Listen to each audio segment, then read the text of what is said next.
So hello and welcome to, welcome,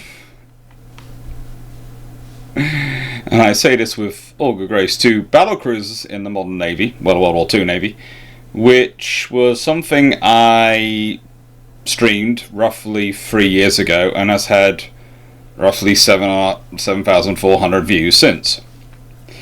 And, well, you know, it's a fairly popular video.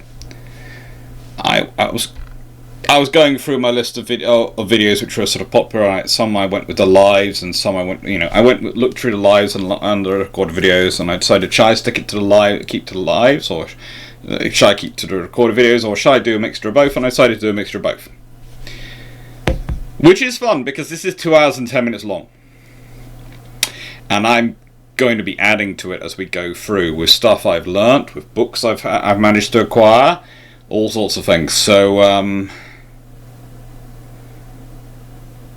yeah, this could get long. I might not have thought through these response videos. I might not have thought through them sensibly.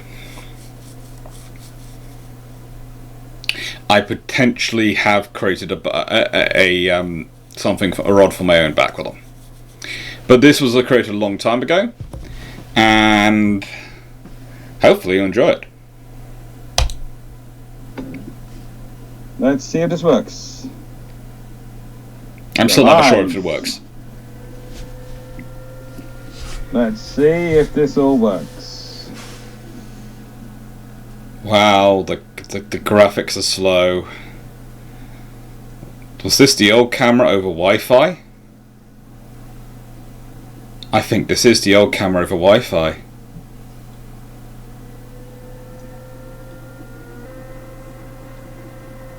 Well, I've got something working, so you know, something's working. Hello. I'm hoping this is working.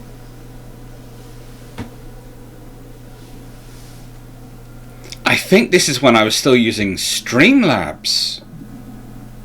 Is there a debate going on about... Yeah, I think I'm still using Streamlabs. All is working. I'm sorry, this is not a history discussion. There's slight latency going on, but I can deal with that. Oh, good lord! Deal with latency. OBS is so much better now. XSplit was better than that. So, am I on a phone? I think I'm going over my phone. My live chat viewer is deciding not to work at the moment. Am I using a phone? Hang on, what? Live chat viewer. This is going to be interesting. I haven't, helpfully I haven't put any timestamps in on some of my older videos. That is entirely on me. There used to be a very nice commenting person who would actually go and put timestamps on these videos. Hello everyone, right then. And so, have the Iron Brew. I would basically copy and paste hello, that. Jay Richardson. Hello, Nicholas. Hello, they Gordon. stopped. I can understand why, because it was probably a never-ending task. Halloween. Right then, how are we doing? Hi, Richard. Iron Brew. Right then. Evening, Jay. Evening, Stephen. How are we all doing? Now, I have to say a big thank you to everyone who's been sharing and sort of thing, because it's been getting a lot more attention than I thought it was going to get, which is why I did the earlier. What I will say, one of the things I still do love is the number of my colleagues from various jobs who actually watch the channel. Ian Coombs is a good example. I work with him with Justin Craig. He's absolute superstar, a really, really nice person to work with, a really cool colleague. And the fact he watches the channel quite so often, and the fact that so many of my colleagues do watch the channel, really means a lot to me.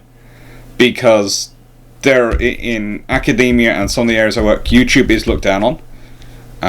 It still is. I would love to say it's changing, and it sort of is, but it's at the apex of academia, which is glacial. It is glacial. There are some areas where academia will change overnight. There are some areas where academia will take forever. But when colleagues you value who the opinion of watch you on something like this and are supporting you on something like this by not just watching you, but publicly watching you, it means a lot. It does mean a lot.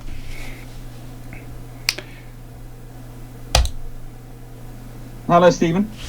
Why did the earlier video, which you should have all received, well, it should be up wandering around, and it will be connected into the same system. This was the time when I was still trying to produce the long patrols as sort of lectures before the lives. I very quickly have worked out through, well, when I say very quickly, over 18 months to 2 years, I managed to work out that actually it did better with the algorithm if the live went up before the long patrol. Because if you put the recorded video up before the live, it cannibalizes the live's ability to actually talk to anyone and anyone to see it. Because the recorded video will always get the preference. So you need to actually put up the live first, so it gets some momentum before you launch the recorded video. I know, we've not even got into history. I'm critiquing so far my computer systems, I'm critiquing my style of organization of the videos, all those things. We're getting into history, you know. I do like that shirt, and of course, that was when I used to be slightly more obviously buff, because that was at the beginning of COVID, not about 3-4 years into it, where I was, you know, still enjoying from the fact of going to the gym pretty much every day of the week. Something I need to get back to. I really do. My body, I love it. I understand it. It's foibles, but I do know that, frankly, if I want to get anything done in it fitness-wise and lose any weight, I need to offset the amount of time I spend sitting on my butt reading, and that's the big problem. And there are people who come up with this idea of standing desks and all sorts of fun things.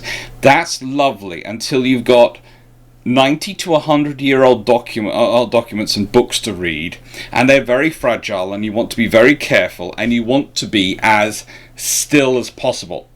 You want to be as minimal movement as possible in your body, etc. And then I just feel so nervous when I'm at a standing desk room. I prefer sitting down. Doesn't matter if it's a real thing or a imagined thing. It's real for me on that front. And when you're doing finite motions to try and not damage things, confidence is a critical thing, and so that has that effect. System is this. Hello, Perry. Hello, Crandu. Right.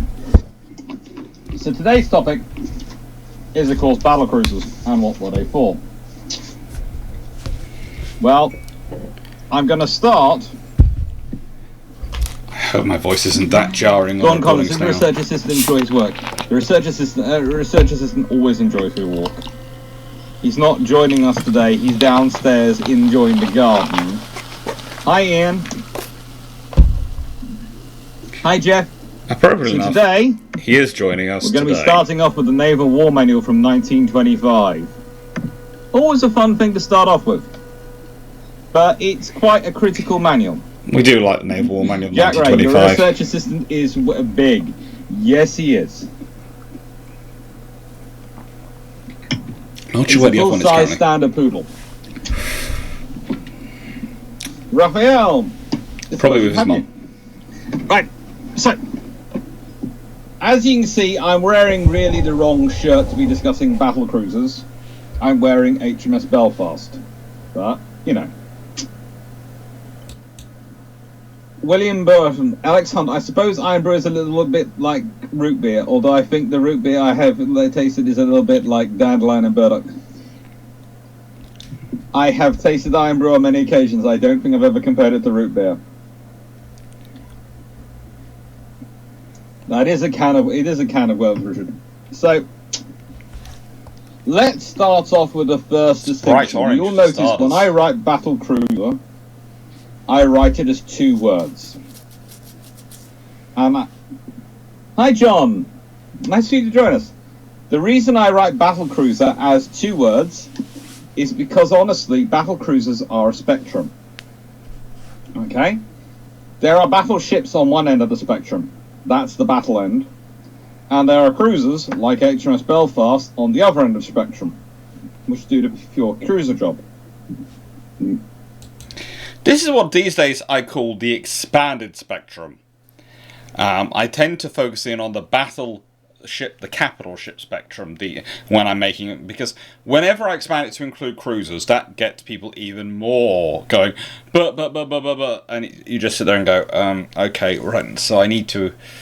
That's even another part of it. That's the full that's the expanded spectrum, and then there's the full spectrum, which has all warships in it and is sort of massive. And basically, there is a really weird thing in that you have to ignore tonnage in it. Because, of course, when you're going from battleships to battle cruisers, and stopping off of fast battleships and battle cruiser one-words in between, you often find that fast battleships and battle cruiser one-words are heavier than their other counterparts, and sort of the capital ship weights actually do sort of that in between those those settings. Mainly because if you're seeking to balance power as in speed, firepower as in guns and armor. And let's be honest, battle cruiser one word is an intent to do that from the cruiser side of the spectrum. Fast battleships to do that from the battleship side of the spectrum. That's sufficiently difficult. It often requires you have more of everything.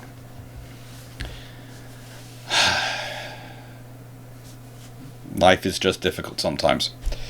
But here is an explanation of the spectrum, including cruisers. Now, I think I used the discussion when I was talking about the other day that the battleships are for fighting battles. The battle cruisers are for hoovering up everything else in the sea. So basically, their job is to be big enough, to be powerful enough that anything other than a battleship they can bushwhack if they want to at sea, so they can the ocean for economic warfare. In which case, there is a reason why there is a. Basically, if Hood, Renowner, and Pulse are sent to go hunting in the 1920s, the only things which are remotely exist which have a chance against them are the Congos of the Japanese. Because if you go down the list, there is nothing else they cannot outrun or outfight. There is nothing else in the 1920s they cannot outrun or outfight. Now, you can point to aircraft carriers and go, well, what about them? Well, in the 1920s, let's be honest, an aircraft carrier, what it is the air group, rather than the carrier. A, what it is in the 1930s, let alone what it is in the 1940s. And B, how many aircraft carriers are actually available and worked up in the 1920s? Not that many. Most of them are British, which would mean they would probably be on the British side, hunting and assisting the battle cruisers. There's only one power which still has battle cruisers in 1939. All the rest have got fast battleships at best. Now, this is usually where I get into trouble with Drac, because Drac and I disagree on which side the modernised Congos come down on, whether they are still battlecruisers or whether they move to fast battleship. And this is the joy of it being a spectrum. I reckon they are just over the dividing line between the two. If you've got the spectrum and you've got the points of what is a stereotype battle ship, stereotype battle cruiser, etc., fast battleship and battleship on the spectrum. And then if you're looking at the point between battle cruiser, one word, and fast battleship, I'm reckoning the Congos start off over the battle cruiser one word line. They're already heading in the direction of fast battleship. And I feel after they've been modernized, they are over the center line between the two, so they are now closer to fast battleship than they are battle cruiser. But Drac believes they are still closer to battle cruiser than fast battleship. And that's actually a bit of a judgment call. That really is a bit of a judgment call. There are certain judgments which are fairly easy to make. Hood is a battle cruiser. It was actually being built originally, animals were being built originally as modern fast battle cruisers, i.e. economic warfare priority, trade protection, trade interdiction. That's the critical thing. It's only after Jutland that they are changed to battlecruiser, one word, which is the modifications. And one of the reasons why you see the issues with them, with the modifications, because you're taking them from one type of battlecruiser, capital ship, and you're moving them up the spectrum. So they're moving up. Hey, my lord, it's just so much work. And then there are people who go, well, they're fast battleships. No, that will be moving them up two sets in the spectrum, and you can't do that. The thing is, the difference between a battle cruiser, one word, and a fast battleship is it's two sides of the same coin. Whereas a battle cruiser, two words, and a battleship are separate coins. If you can imagine, let's say it's 3 coins in a row. Well, that's the battle cruiser, two words, is heads on this one. The battlecruiser, one word, is tails on this one.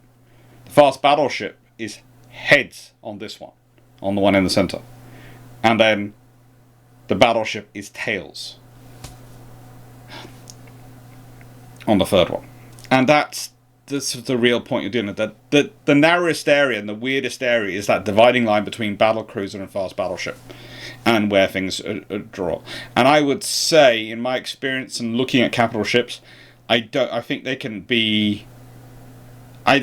ever be jumped up more than one from the basic design. You cannot modify any design beyond moving up one position spectrum. You just have to rebuild the entire ship. You have to take it apart and rebuild it. And it's just not practical. There is only one power which, as we've discussed before, is looking by necessity to have to fight a global war. The rest don't have to. They can afford to concentrate on the Pacific or the Atlantic or the Mediterranean. There is only one nation which is thinking, hang on, we might have to fight and have force to hoover up annoying ships everywhere in the whole world. Sadly, it's true. It's one of those factors which is often forgotten about World War II, but if you look at the Americans, their strategic situation is, well, if we're fighting the Atlantic, then we're either fighting the Brits, in which case we're fighting a total war anyway, so it's kind of the worst scenario, because they're we and them are supposedly the two equal powers on the treaty system. Or the Brits will deal with it first, because they've got to. Because the Brits can't allow anyone to be in a position to threaten us in the Atlantic who's not them, because that will erode their position. So they will have to deal with them first. They don't have to engage in the Mediterranean. That's entirely the Royal Navy has to deal with that one. And the Americans, they don't have to engage in the Indian Ocean. Again, that's the Royal Navy. The South Atlantic, to go around South America, that's an area, yeah. But that's really a shared duty, and again, there isn't really much, by the 1920s, 30s, there's not really much of a power down there that's actually going to cause Britain or America any trouble. Definitely no sleepless nights. So the Americans really, if you're being honest, are concentrating their designs and their focus around the Pacific. Yes, they're not ignoring the Atlantic. There is a difference between saying concentrating and ignoring. This is something that comes up sometimes. I say someone's concentrating on something, and they go, well, no, they weren't ignoring here. They're still doing this and this and this for this other theatre. There's a difference between concentrating on something and ignoring the others. You can be concentrating, you can be emphasizing, you can be focusing, but still aware and still involved. I would have to say it's something I've noticed has entered our lexicon, the more binary has entered our lexicon. As in, the more computers have got involved, and the more we've got involved with computers and working predictions, the more and more things get down to binary solutions. You either yes or no, 1 or 0. When traditionally it was always more of it's a grey area, it's a spectrum. It's the Royal Navy. So, surprise, surprise, the only navy which has battle cruisers in 1939 J. Ritson pointing out the title has it as a single word. Oh, good lord, this really is early. That's handheld PowerPoints. Oh, my lord. Oh, frigate.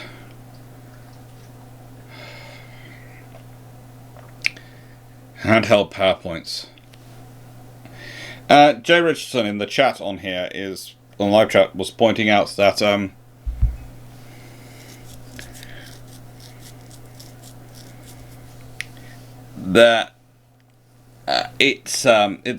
I've used battlecruiser as one word in the title. I changed it to 2 words, but honestly, I tend to use it as one word in titles because, again, if the algorithm and taglines, people more often type it in as one word. So it's more likely to turn up in search results if I leave it as one word. And I like people viewing my naval history. How am I supposed to spread? I know naval history is not a communicable disease. I really know that. But I'd like it to be. I'd like more people to be interested in it. I've got my poor dogs interested in it. Even the one who's currently coughing up a furball. Stop eating your own wool. You'll stop getting furballs. And, you know, to do that, sometimes I have to play the game with the algorithm. Of course, my favourites. Well, actually, my favourite. How long is this video going to be at? I'm at 22 minutes, and I'm only 6.5 minutes into a 2-hour video. You can never find. Whenever you want Hood, you can never find it. And HMS Hood. Pulling a disappearing act. Fluffy research assistant pulling a disappearing act. Renown. Now.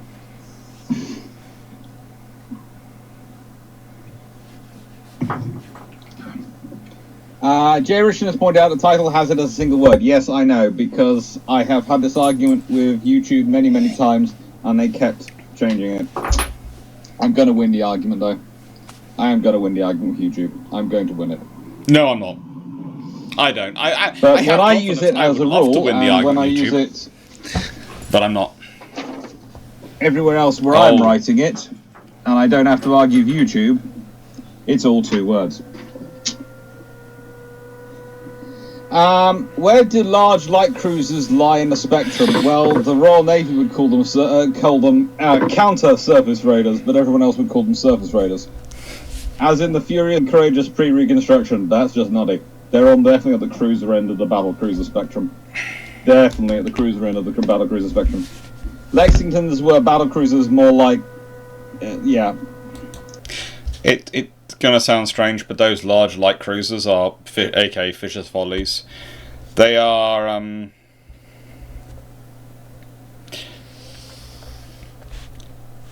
they prove to me you need not just balance within a fleet formation, but balance within your ship designs. If you're putting that much firepower and that much speed into a hull, you need to balance it with that hull. And those designs were fundamentally, to my mind, never balanced. They never were. Evening, Chevy 42. Chevy 42. Well, apart from the Congos, which were pretending to be fast battleships. No, the Congos had pretty much turned into fast battleships. In a nicest way, the Congos, and I have their stats sitting around here just in case. I kept this one from the earlier one. Gain 4,072 tons. 4,772 tons is what it takes to convert that to that. It is a fast battleship. Not a particularly good fast battleship. If you want a good fast battleship, in concept at least, not in practicality, you're looking at the Iowas and the Iowas, really, and the Queen Elizabeth class. And to elaborate on that, the thing is, the difference between a battle cruiser and a fast battleship is the level of subdivision. And some of the Congos gained far more subdivision from the refits than others. and the level of sort of the armour. But subdivision is a big thing, because, as I've often tried to explain it, a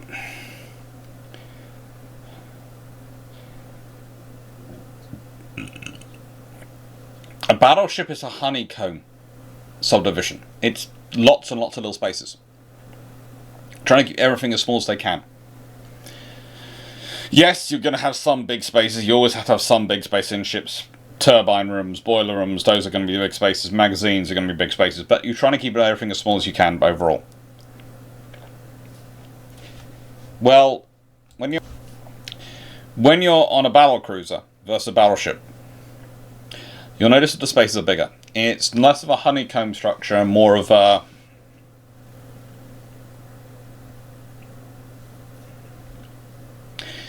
brick wall sort of cell design. It's larger spaces. Why? Because you need them to be larger spaces. You need the ship slightly more flexible, with slightly more space, because of its deployment time. It's, you know, what it's going to do. Part of its duties in terms of its global range and mission.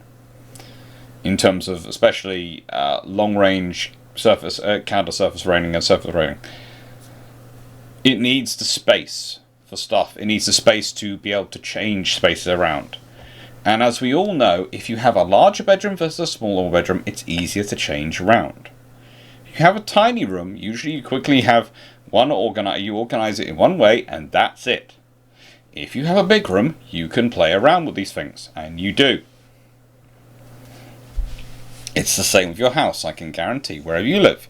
If you have small rooms, once you've set them up, they're like that for a very, very long time. It's a major effort to change them. If you've got larger rooms, people get ideas about moving furniture around on a semi-regular basis. You all think garden furniture goes from over a lot. You have no idea. Seriously, that poor sofa. I call it the sofa.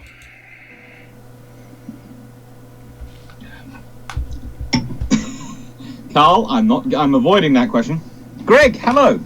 So, the difference is how the Royal Navy looking at these ships. Why are they looking at them so differently? Well, they have a simple reason. But it doesn't actually come to pass in 1925 with that particular, where we're starting. Because if I quickly go to my 1925 War Manual, and I get the pictures out I want, I manage to find the pictures I want. Yes, I am. Always a fun scenario. Upping the speed of it.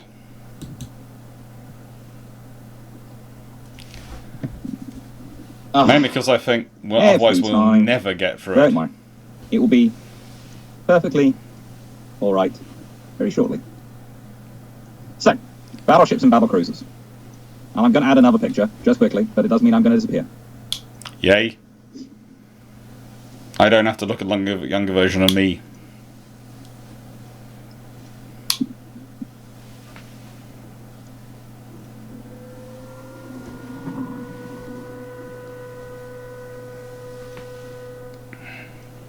Now I hope you can all read those. And I will position it so it doesn't cover up your conversation, but it will hide me. So, this all comes from ADM 18666, which is also, and that's the joy of it, is known as the 1925 Royal Navy War Manual. Yes, the Royal Navy produces a war manual, and it does come about. As you can see in this one, the battleship and battlecruiser embody the maximum armament, armour and mobility which is practical to combine in a single vessel. In the battlecruiser, armament and protection have in some degree been sacrificed to speed. I sort of have the PC working. I sort of have it working. It doesn't particularly like this always, but it does work. It's getting better. In every maritime war, control of sea communications and tradeways has hitherto been exercised by the power which, in addition to prescribing sufficient vessels to exercise this control, has been able to concentrate a battle fleet sufficient to destroy or neutralise several enemy forces. This is the point. The Royal Navy has to control a whole world. It has to control it all. And to do it, it needs both. And it's the sole power which really needs both. The rest can afford to have fast battleships, or something on that end of the spectrum. On the battle to cruiser spectrum, they can afford to go the battle end, because it works for them. It works. This is the battle end. This is what works for them, because they want to fight a battle. But for the Royal Navy, they need the cruiser end as well, because, remember, the Royal Navy needs to control all of this, the whole world. and they need to take out your trade in the whole world. So they need the cruiser.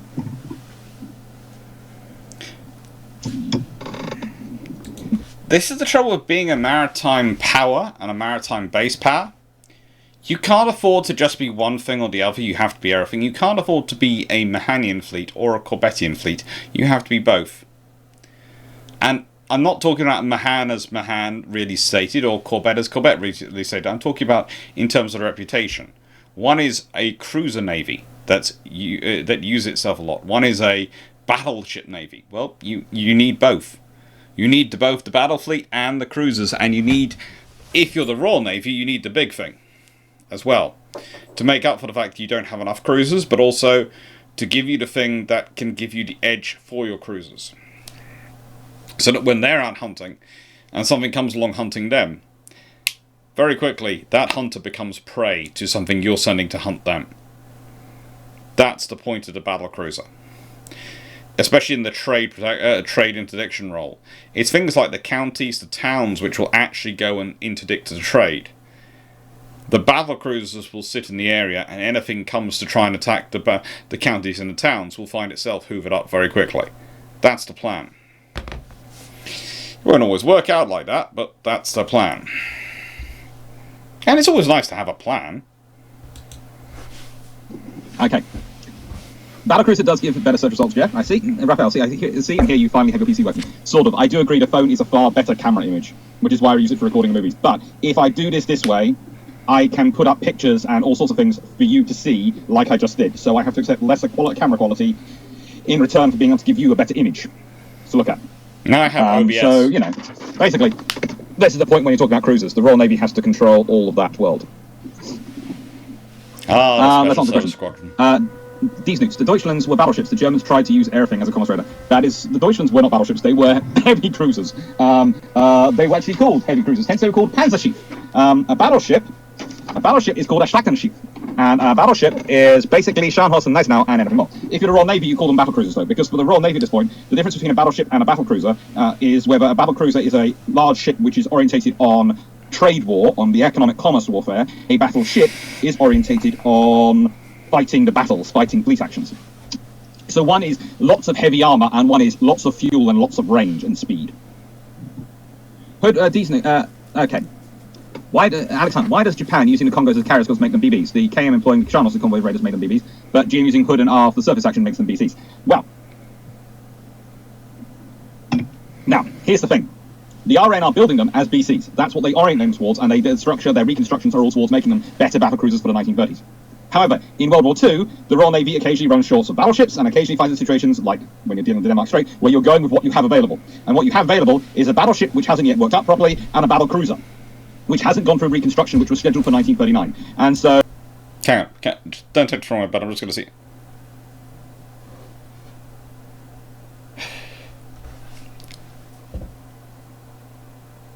You watch one manga cartoon many moons ago, and now forever it seems to be coming up. But let's get into this. There's an interesting discussion with the Royal Navy versus the Japanese Navy in terms of the upgrades, especially when it comes to Renown. Renown is still being orientated around her battlecruiser role.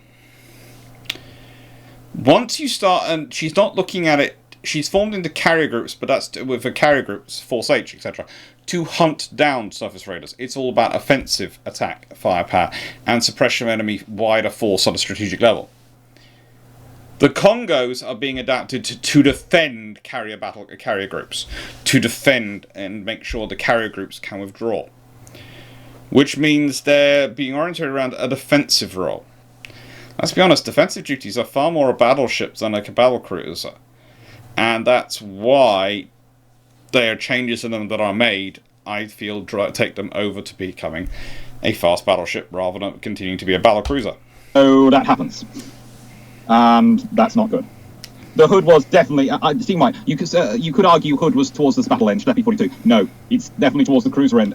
It looks big and impressive, so it looks like it's towards the battle end, but trust me, it's all orientated around being the cruiser end. And that's one of the reasons why I think, personally, what happened was, reading the facts, that with the Hood, a very interesting shell came in, hit the water, and got angled through the water, and ends up blowing up or piercing the hull near that point where the torpedo bulge just doesn't cover a bit of the 4-inch ammunition locker.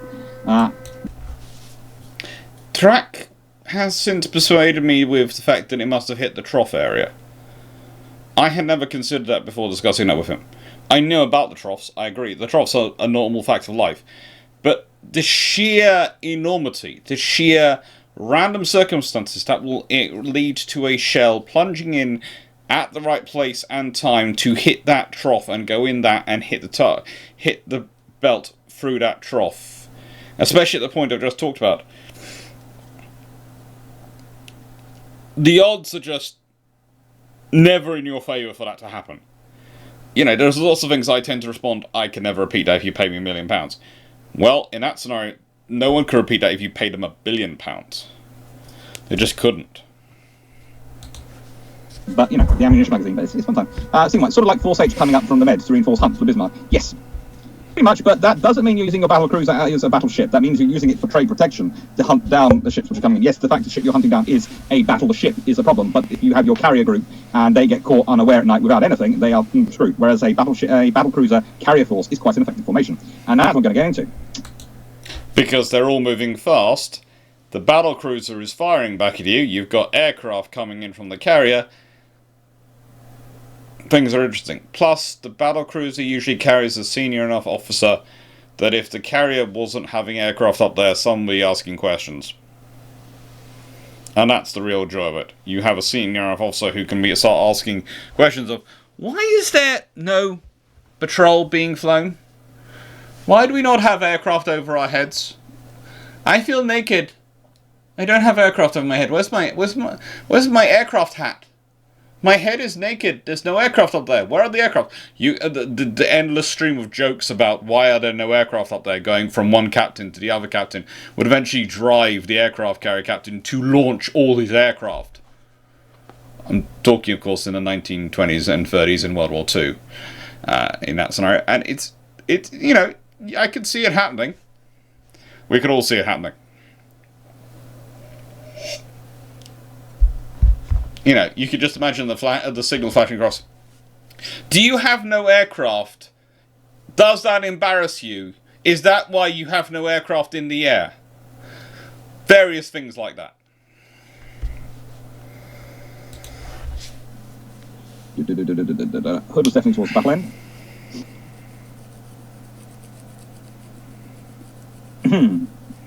Perrin, Schlachtenchief, not Schlachtenchief. I know, sorry. My girlfriend, my wonderful girlfriend, has tried to get me better at German. So far, I'm better at Iron Brew drinking than I am German. Okay, I'm trying. She tried.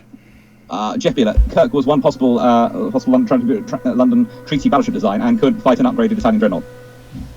Yeah, it could, but I wouldn't want to be in it. 401, Hood also had an angled 12-inch belt, whereas QE&R had 13-inch belts. Yes, there's all sorts of things that Hood has which didn't the others. In fact, actually... And also, it's always remember, it's coverage. Just saying you have the same thickness belt, great. How much of an area does that belt, especially at that thickness, cover on the ship?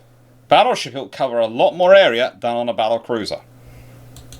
I would argue Renown and Repulse are actually stronger than Hood. Because Renown and Repulse are based on R-class battleship designs, which were adapted under Jackie Fisher to become battlecruisers, making them as close to battlecruisers as they could, and then they were still rebuilt. In fact, Renown, as I showed, gets specifically mentioned in a treaty, so that because she's being reconstructed even as the war ends, the World War I ends. And the thing is, yes, they start off with 6 inches of belt armor, but they always have more subdivision. They always have more than a battlecruiser traditionally has. And that's because of their legacy of what they were built from. Chevy 42, you could probably argue the Deutschlands were battlecruisers, but definitely not battleships. No, you couldn't even argue they're battlecruisers. You really can't. Ian Coombs. No. Hi, Ian. What's a pocket battleship? A pocket battleship is a newspaper term for a Deutschland-class heavy cruiser. They really are not pocket battleships, but it sounds cool to say you're engaging a pocket battleship than a heavy cruiser. And it sounds better for the press reasons. Yeah, it always sounds better. Straw 401, the Congos were also intended for the fastening of the Japanese fleet in the same way that battlecruisers were used in Greenland. Yeah, but sort of differently. Plagiar, where does KG-5 fit? 30 years older ships like New Mexico and Texas have more guns. We're getting into the battleship questions. That's good. Right, so, right. If I miss any questions, I will try and work back to them. But, to move on with the battlecruisers. So in the 1920s and 1930s, what the Royal Navy are looking at with the battle cruisers is very different. As we've seen, the Royal Navy has various things going on about the battle cruisers, but the battle cruisers are always around commerce protection. But as exercises go on, what you get happen, and I will show some exercises about this in a minute, is you get the Royal Navy keeps trying to practice a force where you have Vice Admiral battle cruisers, takes Rear Admiral aircraft carriers and his aircraft carriers, and usually a couple of destroyer flotillas, or usually including some tribals, when they come about in the late 1930s exercises, and goes nuts. And the whole reason for being is that this is the Royal Navy starting to think about the Far East deployments. And this is pretty much the nightmare scenario they know they can create, because if that sort of force does get into the Far East, does get into any parts of the world where Britain cannot seal off. Remember, they can seal off the Mediterranean because they control the Suez and they control Gibraltar. They can seal off the North Sea because they're Britain, they're the islands across the North Sea, and basically blocks most of Europe going past it. They can seal off pretty much everywhere in the world, but they can't seal off the Far East, which means they've got to fight far more of a manoeuvre in the Pacific than they have everywhere else. And that's where the speed, especially, of the battle cruiser becomes useful. It really does. Magic! I have a new shirt. Right then. Is that this is the Royal Navy starting to think about the Far East deployments. Okay? Battle cruisers and carriers can move faster than the battleships. They can. And if you combine them with some fast light cruisers, i.e. HMS Belfast, and the other towns, and some fast destroyers, i.e. tribals, these very pretty things, you get a fast group which can be deployed rapidly to the Far East. Now, why does the Royal Navy prefer to deploy battle cruisers than battleships rapidly to the Far East? When I said before, they prefer to deploy cruisers. Right, so their theory is they're deploying this force.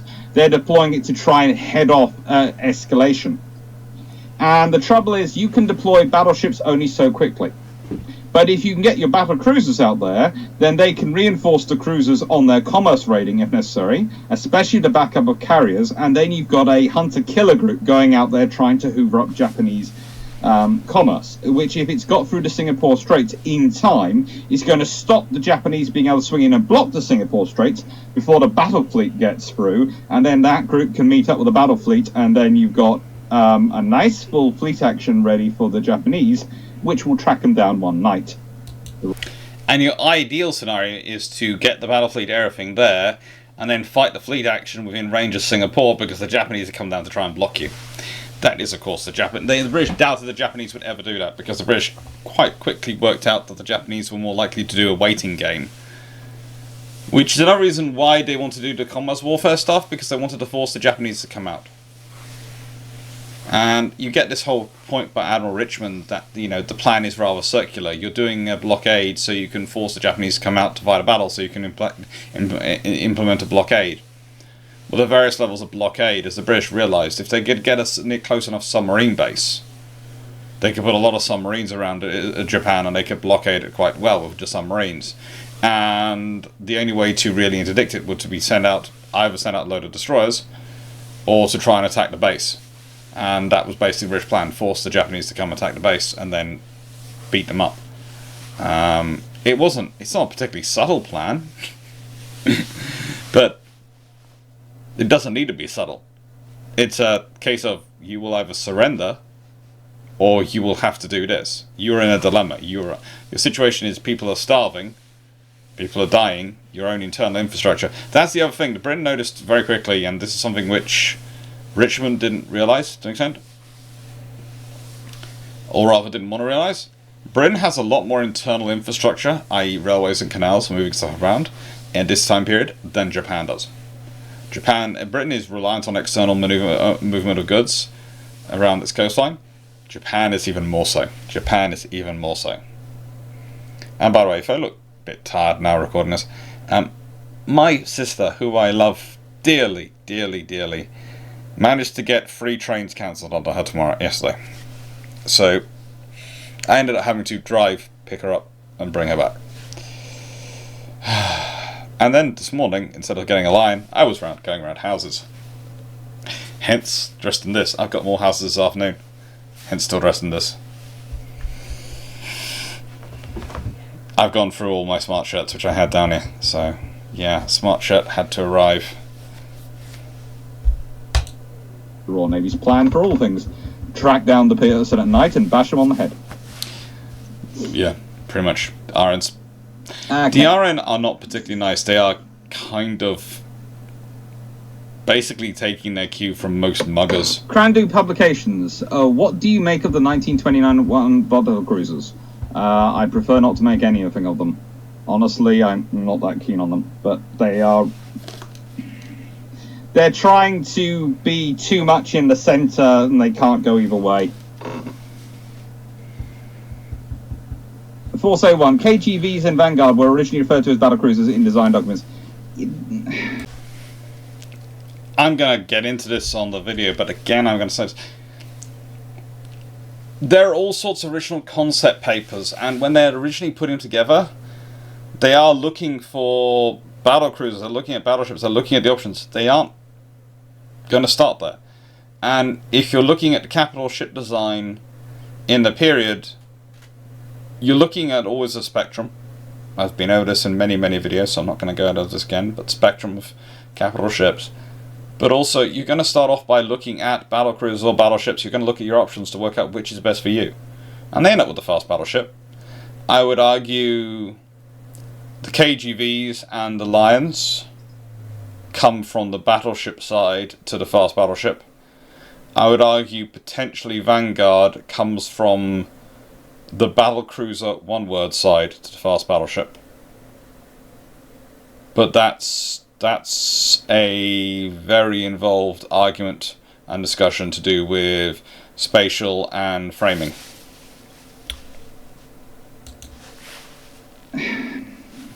There are all sorts of documents which go around them. As far as Stanley Goodall talks about them, he always considers them battleships, and so does Chatfield and Henderson. Actually, Henderson might have liked some battlecruisers rather than battleships, but he would have probably gone for fast battleships. Very, very fast battleships. Henderson is really a key driving factor in this, and there are a few others who are involved, but he has the real fights with Chatfield.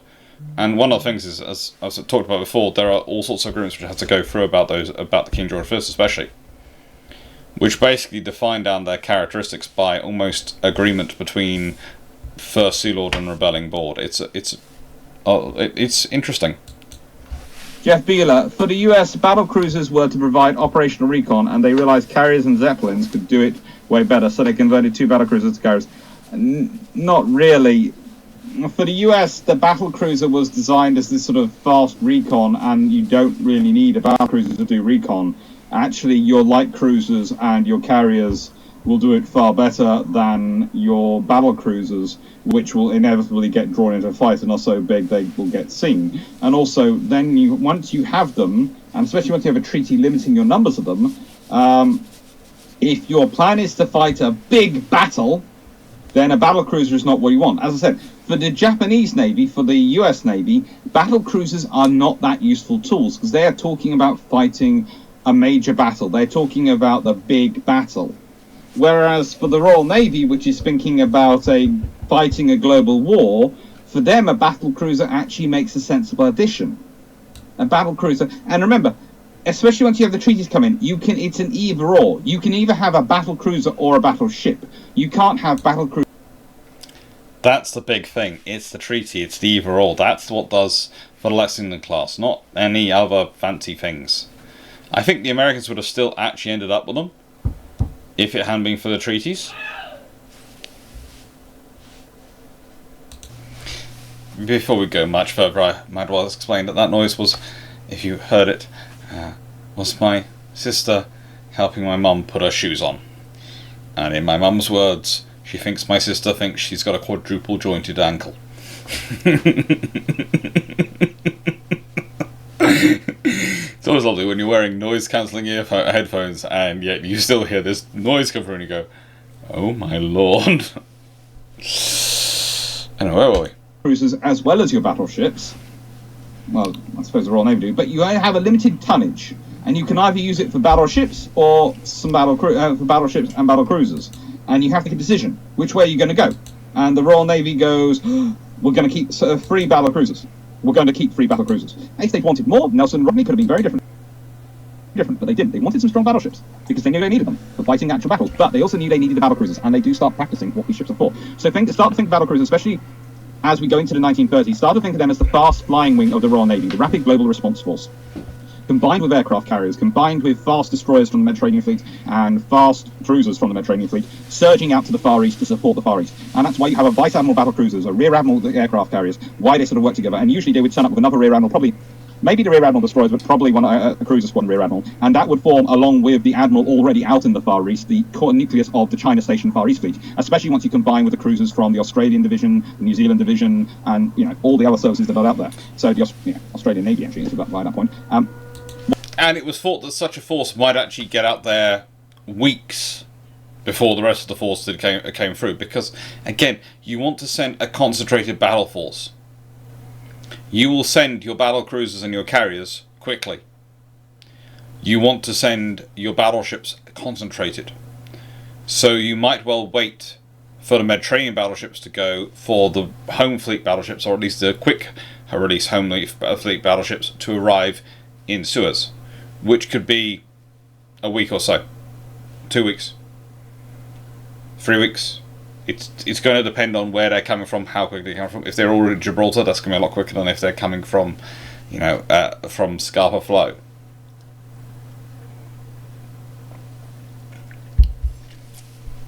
And you've got to balance what you need in those stations as well. So, rapid reaction battle cruisers, rapid reaction aircraft carriers, everything sent as quickly that you can send as quickly as possible. Once you combine them with the Indian Ocean Squadron coming in, all this sort of force together, you have quite a considerable battle force. And yes, the battlecruisers can't stand up to a fight with the battleships, but that isn't what they're there for. They are there as the rapid response to try and cause the Japanese to sort of back down as part of a graduated naval diplomatic response, but also as part of a right then. So you're going to have no trade very quickly. And the interesting thing is let's say you followed a battle plan through, Royal Navy goes through, manage to fight the Japanese at night. Let's say they win.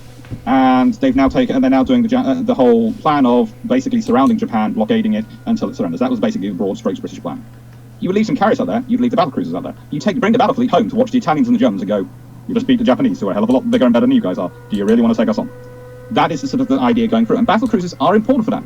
So you have to consider the battlecruisers are, in many ways, the Royal Navy's largest cruisers rather than part of the battle fleet. And that's what you have to start thinking of them as, the largest cruisers. What is interesting is, as it goes on, of course, the Royal Navy starts building town-class large light cruisers.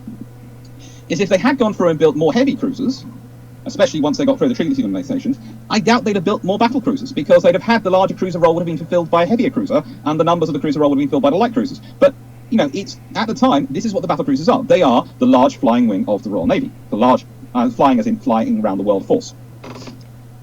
Okay. Raphael won out in 1981. So would the reconstruction have shifted Hood more to the battle or the cruiser end? I think, like Renown, she'd have... Basically, my suspicion is sometimes if the Royal Navy has been allowed to build heavier cruisers, larger, heavier cruisers. Another verbal. Literally, just when I started talking, you have the comedic timing of a poodle.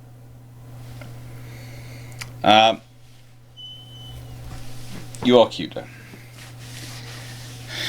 It's if you have those larger cruisers, I do sometimes wonder if the ships that are replaced if the Royal Navy, instead of doing what it does with Renown,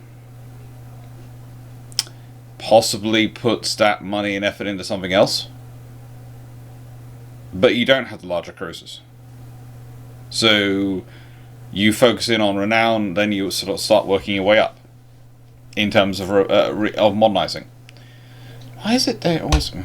It kept her broadly at the cruiser end, but with enough of the battle in her that she could actually have a fighting chance. And the interesting thing, of course, is the whole battle where Renown does take on Scharnhorst and Gneisenau and actually does scare them off.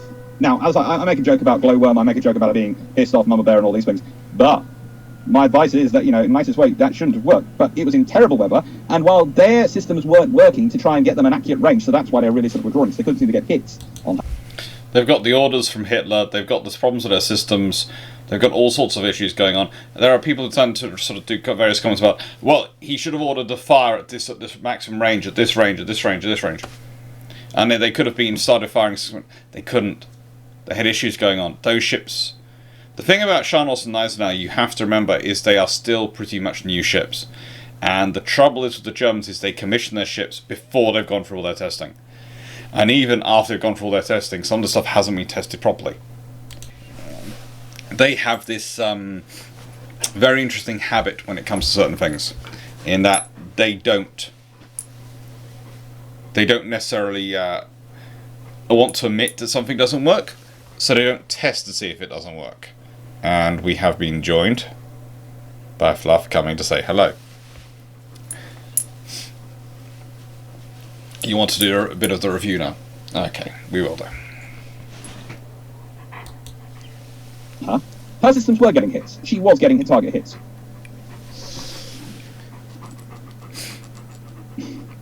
Deutschlands were too slow to be a battle cruiser for one thing. Jeff be like, yeah.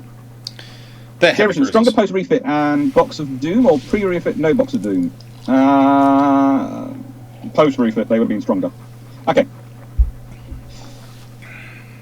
Alex Hunt, Hood has a 12-inch belt, plus ours have a 10-inch belt. What am I missing that makes the ours closer to battleships? They are based on the Revenge-class battleship hull, and they have a lot of extra structuring and layering within them.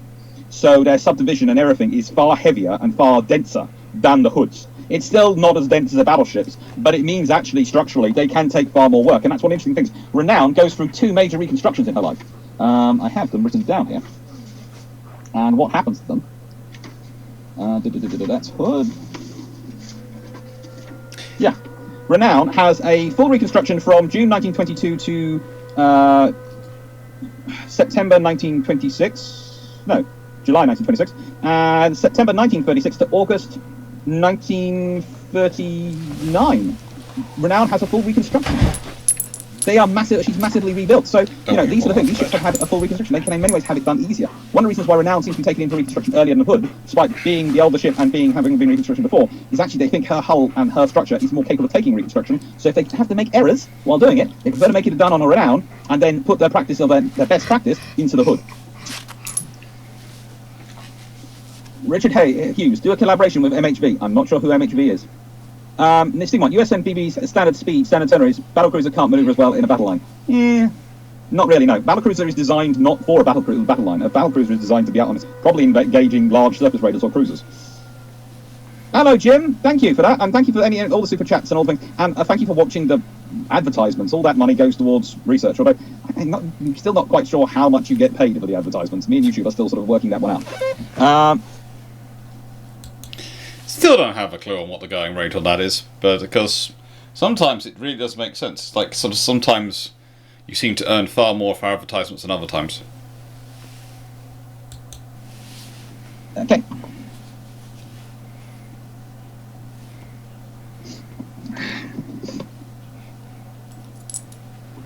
Ooh.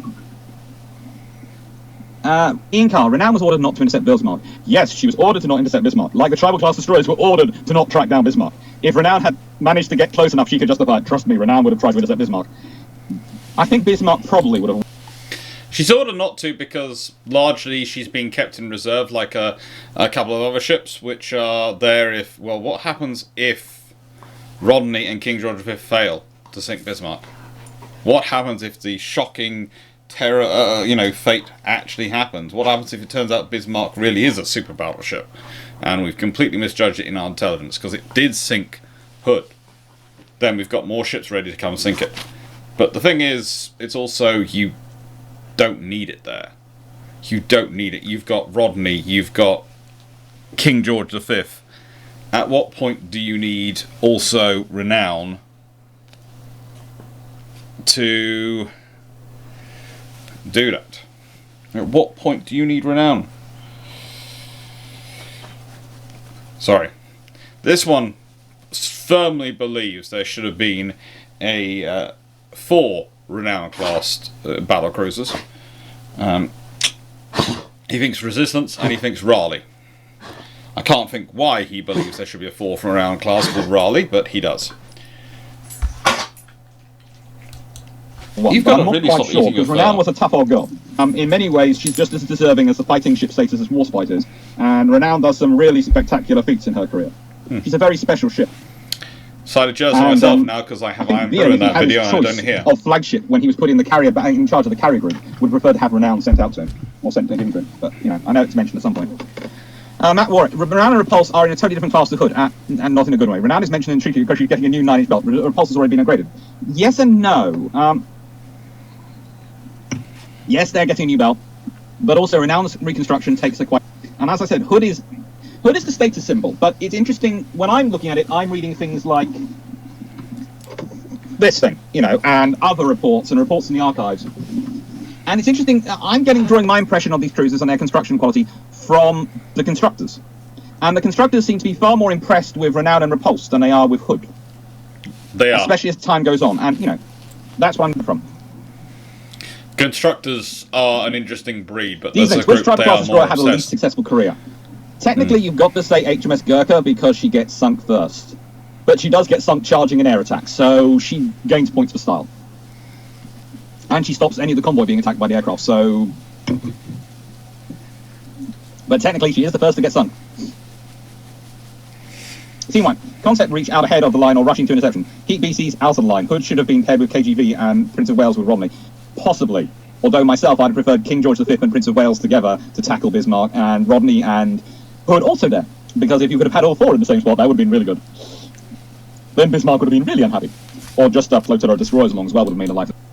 But of course, historically, Rodney was on her way to the States to get refitted out of the range of German bombers, because the British realised that any time they don't try to refit a capital ship, it's going to be target numero uno for German bombers, and frankly, the same with carriers. They've got enough on trying to build them. This is one of the problems. The British didn't really have a major refit facility to cover the Atlantic or the Indian Ocean that they had invested enough in to be able to really do the job for their major capital ships. Not available in the early part of World War II anyway. They slowly grew some during the war, but that was a lack of infrastructure investment par excellence for the British government. Interesting. Ian Carr, was a ship the size of Vator's Hood, status notwithstanding, the best choice, or would a further renown have been better for the RN? Look, the Admiral class battle cruisers are a lovely idea. But it is interesting that Hood is the only one that's built, and this is the only one that's built in a time when they could get the money through and could get it stuff. I think that tells you what you need to think about it, in that she is a beautiful status ship, and as battle cruiser, she is supreme. But again, you have a lot of tonnage tied up in a battle cruiser. And, you know, I have a soft spot for Hood, but I still think Renown and Repulse would have been a better one. If you'd been able to have a couple more of them, and managed to get it so you could have 16 ships instead of 15, and had 4 Renown Repulse. Let's go for the good old HMS Reliant. As remember, this is the mythical 4th battle cruiser of the Royal Navy. When you know, from this book, I think called it resistant. There's also a resistance earlier. Well, that was Stark, I think the name. Let me just check. Yes, the third cancelled R-class battleship was Resistance. Douglas Freeman decides to call the third battlecruiser of the family the Reliant. I would call it. I would say Resistance would have been it, but that was at Her Majesty's Dockyard, Devonport. Would have been an interesting one if they had gone with that. If they had gone with 3 renowns, I think they'd still probably end up with Hood. And the Admirals, to me, were cancelled because they started off, especially the more and more I've read into them over the years, the more and more I realise there's this big thing that they start off as battle cruisers, 2 words, a modern version of a battle cruiser. And then post Jutland they evolve design into battle cruiser, 1 word. And then you have the G3s, who are... They are not fast battleships. They are battle cruisers for their time period, but that makes them very interesting compared to some of the previous ships, because they do look, you know, far more powerful than some of the earlier battleships. But there again, some battle crew, you've got this choice. Which would you rather be in, HMS Hood or HMS Dreadnought? Who's going to win that fight? Probably Hood. Think about that. That's not many years apart, and you could go through quite a few of the 12-inch battleships and put them up against Hood, and they're probably going to lose. But does that make Hood a battleship? No, she's still a battlecruiser. She's actually a one-word battlecruiser because her design's been evolved on, but she's still a battlecruiser, not a battleship. Or even a fast battleship. And that's the thing. Because it's always relative, it makes it far more interesting on a sort of spectrum scenario. But the G3s, they are designed from the get-go as battle cruisers, and there is a big difference between their design structurally and the Hoods. And to an extent, it's been evolved. I would say they are heading along the spectrum in the direction of fast battleships, but they are definitely far closer to battle cruiser than they are fast battleship. They're just heading in that direction, sort of innocently idling on. They're battle cruisers with muscle. Ooh. I'm not sure why I'm doing the whole chest thing, but I am.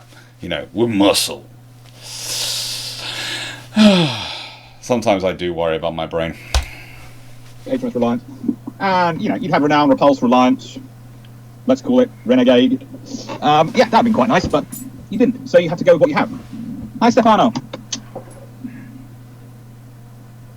Airmon, what do you know about the F2, F3 battlecruisers?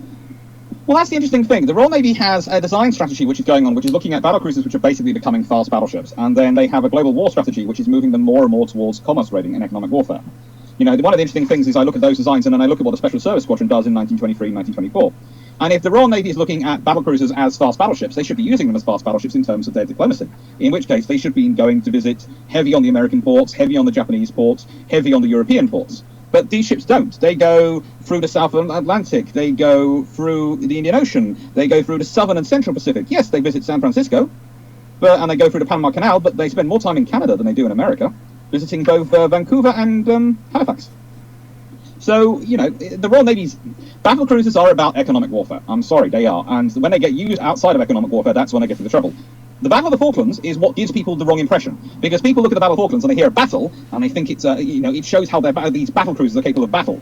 When actually, the Battle of the Falklands is one of those distant operations where you're against a very small force, a very limited force, which has managed to get out there mostly because it's been cut off from everywhere else in the world by naval diplomacy. And, the Royal Navy mop it up. Okay. Stepping 42. The Japanese use the Congos as fast heavies. All their other warships, apart from the were a bit on the slow side. Pretty much, yes. The Japanese tended to build their warships very heavy on the armor, very light on the engines. And it was actually, what they found with the lovely Congos is that they could keep their speed up by just putting in more efficient engines. And I love the Congos. They're like most of the ships this time. They tend to use a combination where, you have coal-powered burners, but they have fuel oil sprayed into the coal furnace to make it really hot. So we've got coal and oil, because that's going to make it massively hot. And then if you run out of oil, it'll still run. So, as long as you've got coal supplies, you can still run your ships. They won't be as efficient, they won't be as capable, but you can still run your ships. They convert them to oil-powered, and that gives them the extra speed. But it also means the Japanese Navy is more strategically dependent upon oil supplies. So this is the thing, you always have to be thinking about your supplies. And that's a problem for Japan, because Japan had coal, they didn't have oil. They needed some sort of, to really go into the sort of the plants which could make artificial fuels from coal, etc. Yes, they're hugely inefficient. Before someone says they're hugely inefficient, they are. But when you have no domestic fuel or fuel supplies, and you want to run a battle fleet, you need to do something. And sometimes it's incredibly inefficient, but it's your only option. Means that's the thing you do. 471. The Lexingtons were designed long before the treaties. The large size would be useful for the long range and high sea-keeping speed for strategic scouting in the Pacific. Possibly, but I would have to have the original bow design before their conversion to carriers, even in the Pacific. I have a feeling you'd have found your forward deck constantly covered in water. Mainly because it doesn't... Yeah, the original bow design was interesting, but again, there are advantages, there are trade-offs. Having a foredeck covered in water isn't necessarily a bad thing. It's an annoying thing, but compared to something else, which might happen if you try and change that design too much, it can be a trade-off. Hood-like ships vulnerable, like Lexington, longer hull, can't do tight turns to avoid torpedoes. Yeah, but the whole point was they'd be going so fast you wouldn't get a torpedo line up, and any destroyer which is likely to be launching a torpedo is likely to be sunk first by 15-inch fire. That's their plan. Or 444-inch fire, or 5.5-inch fire. That's the whole reason you carry all those guns. You know, when I'm designing ships on UAD, Ultimate Admiral Dreadnoughts, I don't like to go for a plethora of guns. I like to go for standardized batteries. But you've probably noticed that quite a lot of my ships from wandering around have 6-inch guns as their secondaries. Because they are fast enough in terms of rate of fire and hard enough hitting to really damage destroyers. And I also tend to have 3-inch guns as well for similar reasons for torpedo boats. But they'll also take out light cruisers if they're coming in for a torpedo attack with 6-inch guns. And with the large guns, you can do other things.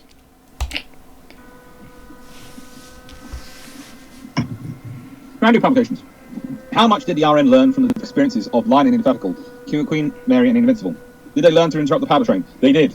They were, the RN had a lot of safety measures in place. One of the interesting things about their aircraft carriers, and one reason Royal Navy aircraft carriers take longer to build than other nations, is because of the sheer amount of layers of protection stuck in on the fuel lines to stop fuel getting down. So the Royal Navy does a lot of work to try and do this. This is why the hood is, in my opinion, such a lucky shot for the Bismarck. 6 inches either way, and you probably would have had hood severely damaged, but not destroyed, and still firing. What happens then is a different matter, because if hood's just damaged, well, Prince of Wales comes steaming up. Instead of having its sort of confidence knocked out, it's now got to protect the hood, because the hood's damaged. So suddenly you've got a crew who might be not as well trained as they could be, might not be as up to standard as they would like to be in a sort of brand new battleship, but they've got a huge motivation because they've got to protect their mates. And that's a whole different ballgame. But as it was, they destroyed it, and it takes some of the confidence out of the Prince of Wales. It really does. It's a psychology thing. Tribal class destroyers experiencing homicidal rage, but we'll leave that to one side. Seriously, the ratio of group under BBC had VN, changed considerably from Model 1 to Model 2, especially if R class are considered obsolete. the group under VN charging across the Atlantic, leaving their convoy. I think it's the only time the Polish destroyers ever felt that they were the calm and moderating member of a member of a flotilla.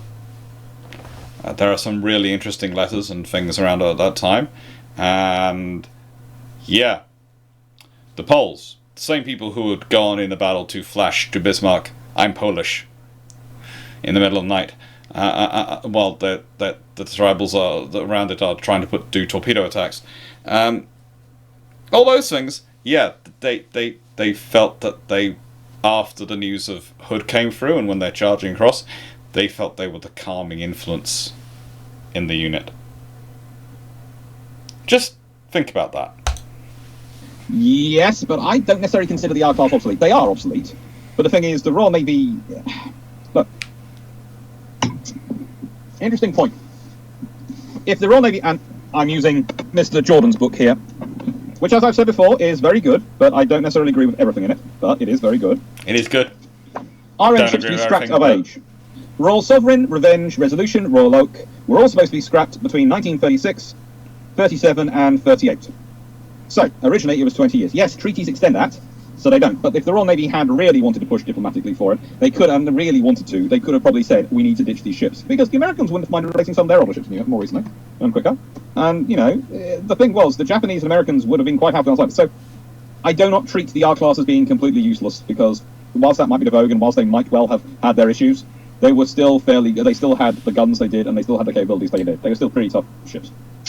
And as I've shown on UAD, etc., a single R-class defending a convoy, I think I've done this simulation on UAD. If I haven't done the video and it hasn't come out, then I apologise and I'll put the video out, or I'll do it. But I think I have done it, where a single R-class 15-inch battleship can do a lot of interesting things protecting a convoy versus even a pair of Scharnhorst, let alone a Deutschland class or anything else. And even one-on-one versus Bismarck, let's be honest, Bismarck's probably going to win that fight. I'm not going to argue that. There is always a chance of a lucky BB, but so it's a probability. It's always a probability. It's only people who are lying who talk in certainties about war. Probabilities is what we play with, because there's always the chance. There's always luck. So if someone's talking in certainties, they're lying to you. Is a good thing to talk about when you talk about equipment and equipment and etc. And yeah, an R-class would have caused enough damage and that has slowed it down long enough that something else nastier and faster would have been able to respond. And that's the whole thing for something like Bismarck. It's got to avoid them. All sub-throwers have got to avoid these sort of big falling problems. So if you want to make a convoy surface raider immune, an R-class is a cheap and cheerful way to do it. That's why the Royal Navy were prepared to send one to the Russians, because that's basically all it was good for, but it was good enough to do that.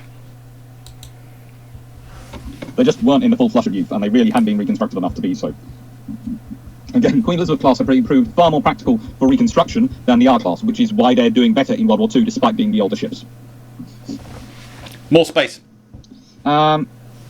Jeff Wheeler, the RN seem to have taken a step back from Battlefleet emphasis based on World War I experience, unlike US and Japan. After all, what does a decisive Battle of Jutland actually get you in overall terms? Yes, but also this was the Royal Navy looking at World War I in a calculating term and going, will this happen again?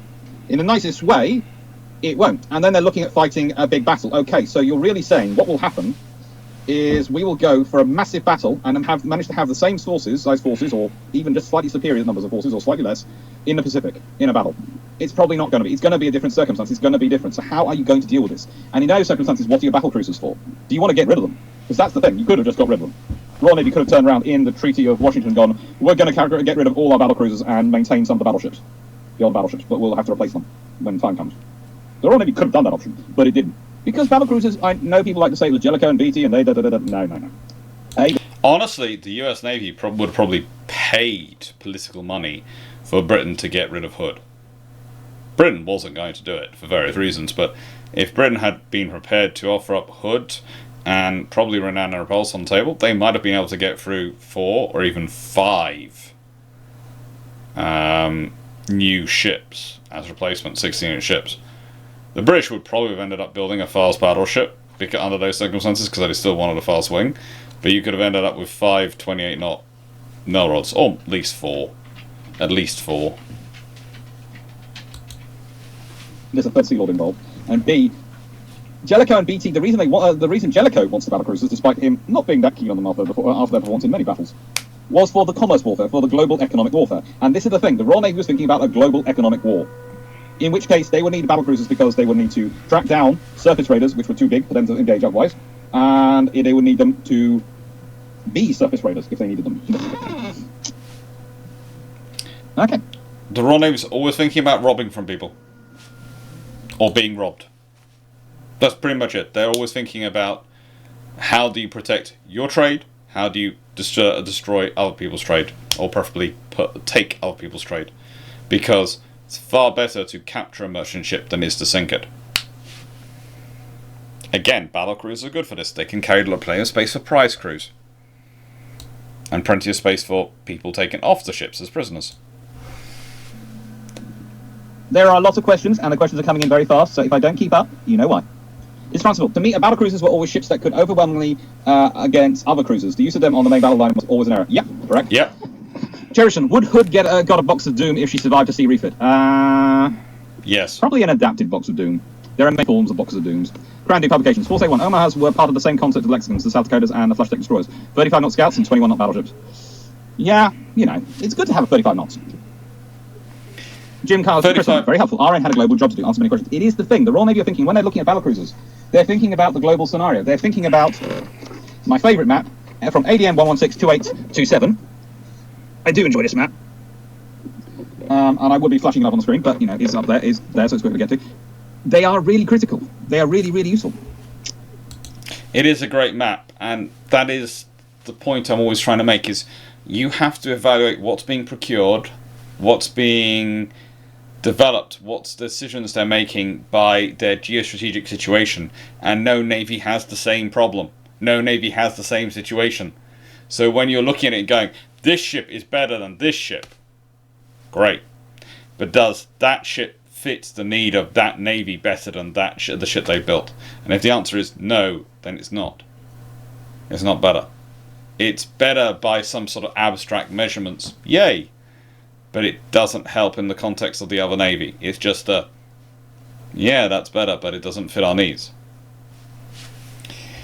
And I'm off to another house. Who knows, I might have changed shirt again in a second. Blink and you miss it.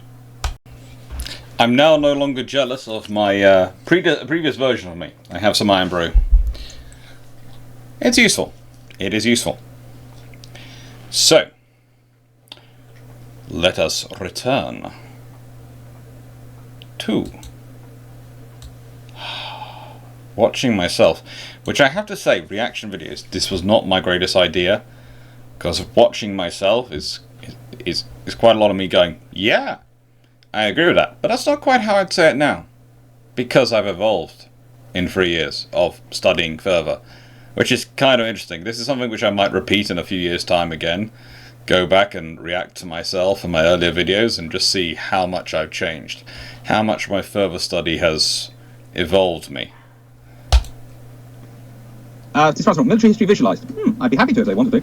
I probably should speak to Drakenville. Actually, on the subject of Drakenville, while I remember it, the podcast, first episode, comes out tomorrow. First episode goes live tomorrow. Of Billstrumps, I presume. We recorded the second episode today. Ah, yes. Which is going to have a special announcement in it. And the third episode, of course, we're recording next week. So that's the podcast of me, Draken Jamie, talking about current naval affairs. And if you can imagine, I'm pitching it as like the Grand Tour team down a pub having a conversation about naval warfare. Just basically, still pitching it like that. Actually, to be honest, that's still what the pitch we go for. The Grand Tour team. You can work out which one of us is which, because that fits us quite well. Suggestions for who is Jeremy Clarkson, who is James May, and who is Richard Hammond in the group.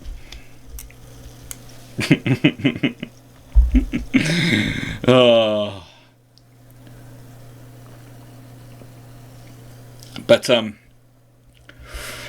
far easier to record a regular podcast series with everything else going on when you're all trapped and you're not charging around the world and you're not dealing with moving family, people getting ill, people hurting themselves, people getting ill, people hurting themselves, people having to go off and do other jobs.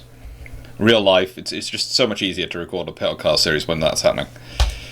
Just the trouble is, two of us are drinking Iron Brew and Lilt, which probably has more of a plus than alcohol.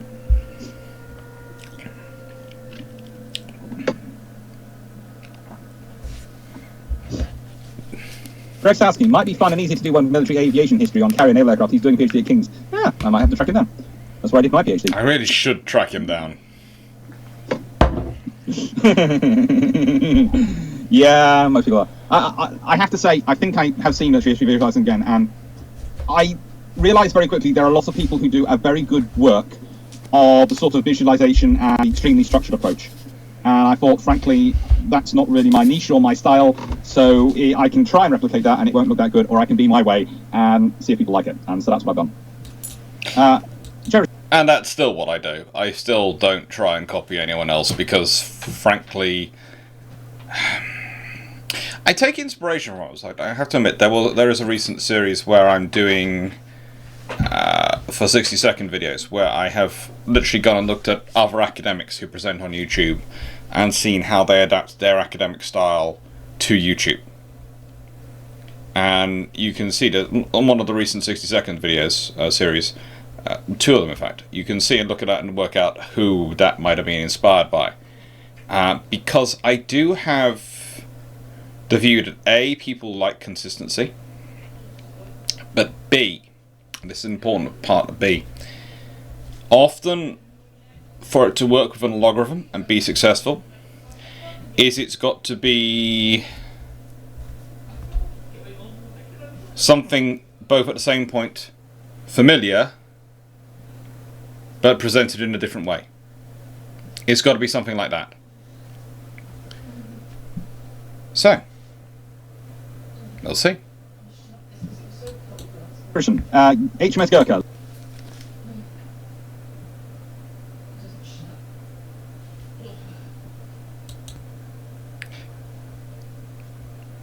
I think I just paused that a second while my mum was getting past.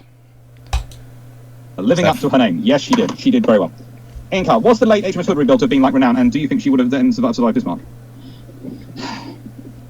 Let's camp forward the rebuild a couple of years. So let's say Renown does hers 2 years earlier, and then Hood goes in for hers. Yes, I think she does survive.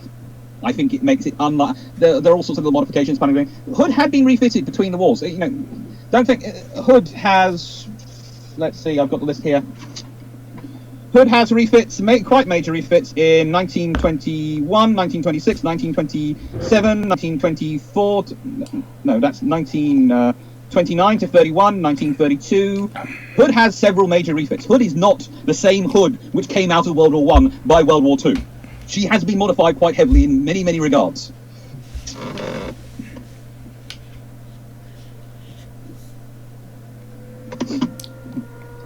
Decent. An alternative battle of Denmark Strait with 3 Admiral-class battlecruisers would be a scary prospect for the Bismarck, especially if it annoys the 2 others by blowing up Hood. Yeah.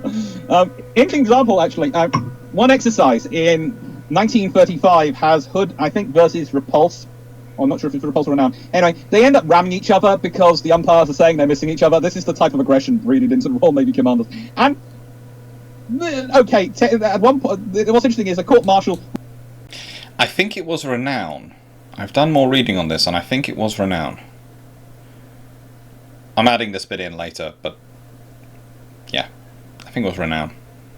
Removes the captain of the R-class afterwards and says it was their fault, and then Admiralty reinstates and go, no, they're being aggressive, that's what we want our officers to be.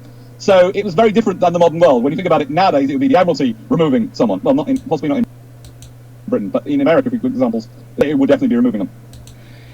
Yeah, I have noticed there is a slight change taken over. British naval officers are not encouraged to be stupid. Please note that. But I have noticed in my working with certain NATO nations and talking with their various navies, some have a freer hand to be aggressive than others. In some navies, it's variations. In some navies, you're encouraged to be aggressive, but if it doesn't work, you are gone for the block. You're gone. Some navies, you're not encouraged to train aggressively. And in some navies, you are encouraged to train aggressively. And if it works, great. If it doesn't work, then you are still going to survive. You're not going to be chopped. You might not have as startling a good career as if it had worked, but you're going to survive.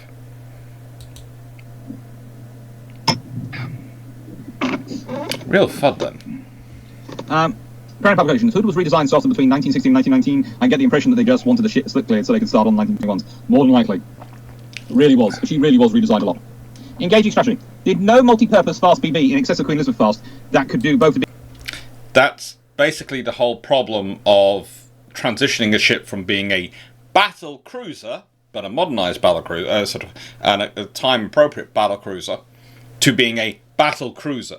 The amount of designs and design changes and evolutions go places they go, well, do we just need a little bit, or a little bit, a little bit, a little bit? Because it's not just slapping armour on. This is the thing. It is not just slapping armour on. If it was just a case of slapping armour on the outside and adding more armour, it's a very easy process, naval architecturally. It's not easy. It's not easy, but it's a lot easier than going, actually, no, we have to work on the subdivision, we have to work on the survivability we're building into the hull to hold the framing of the armour, to hold all these things. That is all difficult. And so, yeah, you need time, and it makes a lot of changes. BB and BC roles emerged in the RN and to argue the KGV simply because of the treaties. I'd say Lion class more than King George V's. KGVs are really not that great if you want to do the fast battleship role. I would say the Lions would have been it. And honestly, the G3s look like you're about to refight Jutland. They are really heavy on the armour. And the trouble is, okay, armour is... Heavy on the armour from a battle cruiser perspective. And I'm going to explain this. Basically, Jutland, the G3s, to me, look like the Royal Navy... I would have possibly preferred slightly less armour. This is going to sound blasphemous, but I'll explain. And a better layout of the guns. Because I have a feeling that the reason the guns come up and you end up with the gun compromise is the gun sitting between the forward superstructure, fire control sort of bridge position, and the aft superstructure, engine room, etc. area, is because of the need to stick in armour and wanting to deal with the metacentric height. But he says that.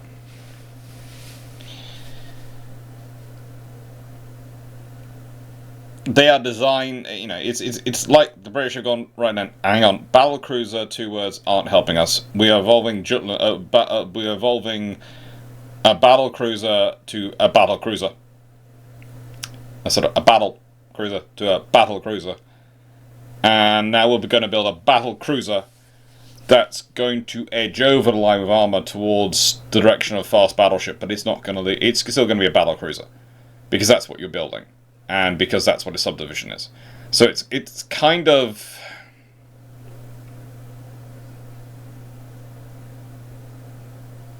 It's got some attributes. As I said, if you've got your spectrum, and I keep trying to explain the capital ships are a spectrum, and over here, let's say, is your battle cruisers. 2-word battle cruisers, then do your battleships, and in the middle you have your battle cruiser, 2 words, and your fast battleships.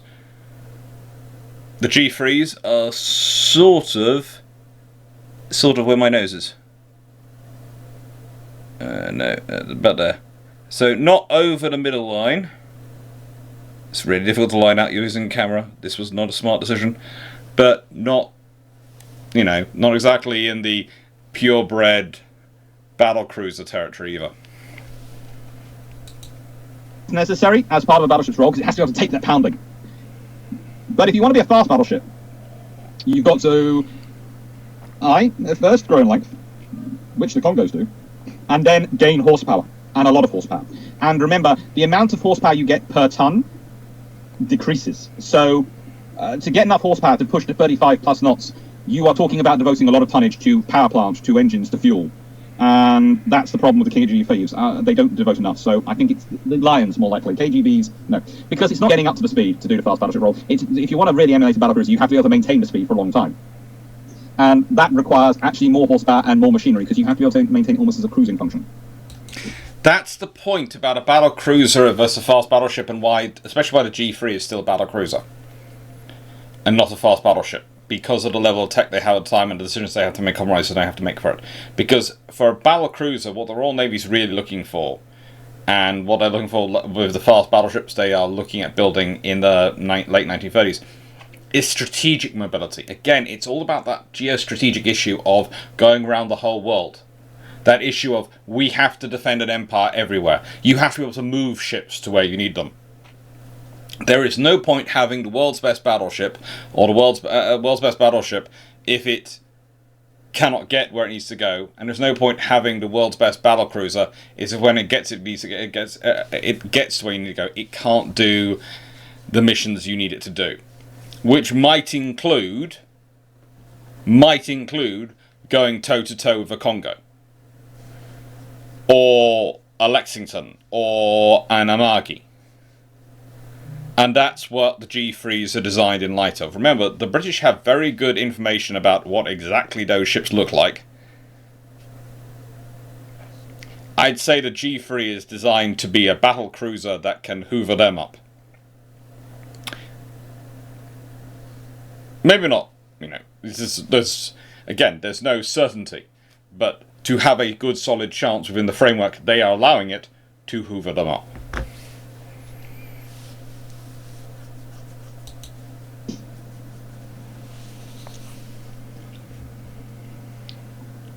Matt Warwick, regarding the Admirals, I have to agree. Hood Sisters were cancelled because the war was over. The follow-on battlecruisers were even more better armoured, armed towards the battle end. I can see the point you're making, and I have to concede they were more fucked in terms of their armouring. But in terms of the way they were structuring the ship, I'd say they're more towards the cruiser end. They were trying to get the best of both worlds. They were trying to use the extended cruiser-style structure internally, but give it more of the battle armour. I don't think it would have worked. That's why I'm as negative as I am on the G3s. Others do, and that's the great thing about history. We can have different opinions, and that's good. In fact, Matt, thank you for being here. One of the things I would say with Matt is Matt Warwick. He's a very, very good, a good historian. One of the things I would say is he sort of persuaded me, but I come at it from a different angle than he does. On the G3s, to an extent. I am keener on them than I used to be, but I still don't like where the third turret is. And my favourite design that's not built is the F3. I am forever going to be annoyed by that one,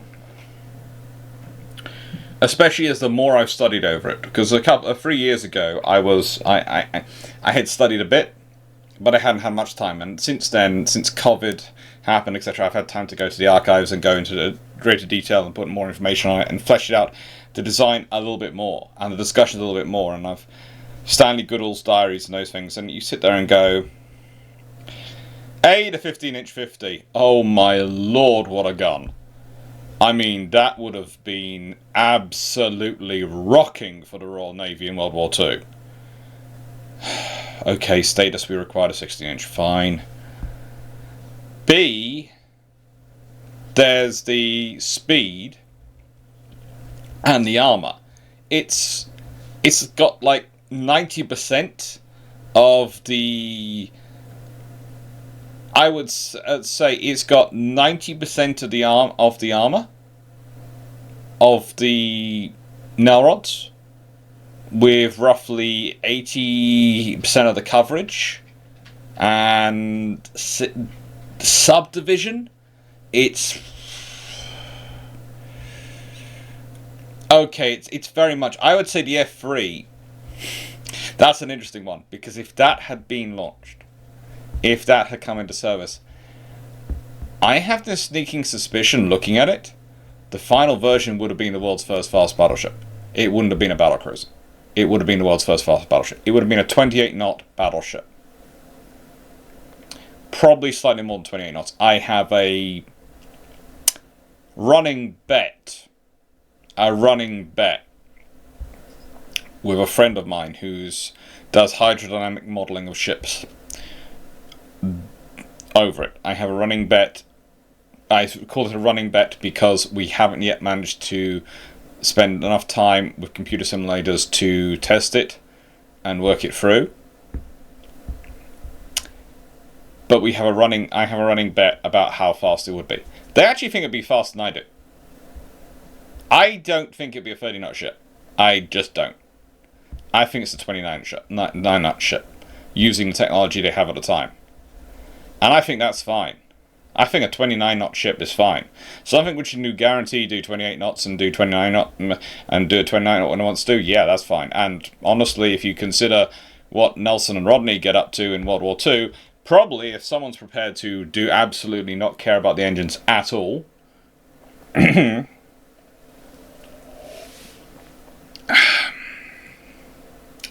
then, well, I don't see certain ships being able to get away from them. Or rather, those ships would have to be designed to be a lot faster to stand a chance of getting away from them. Yeah, because honestly, if anyone knows more about the battlecruisers on Twitter or anything now than you, I'd be surprised. So really, you should be sitting here and I should be sitting there asking you different questions. But, you know, no, instead you're talking to me. Grace Sassy, yeah.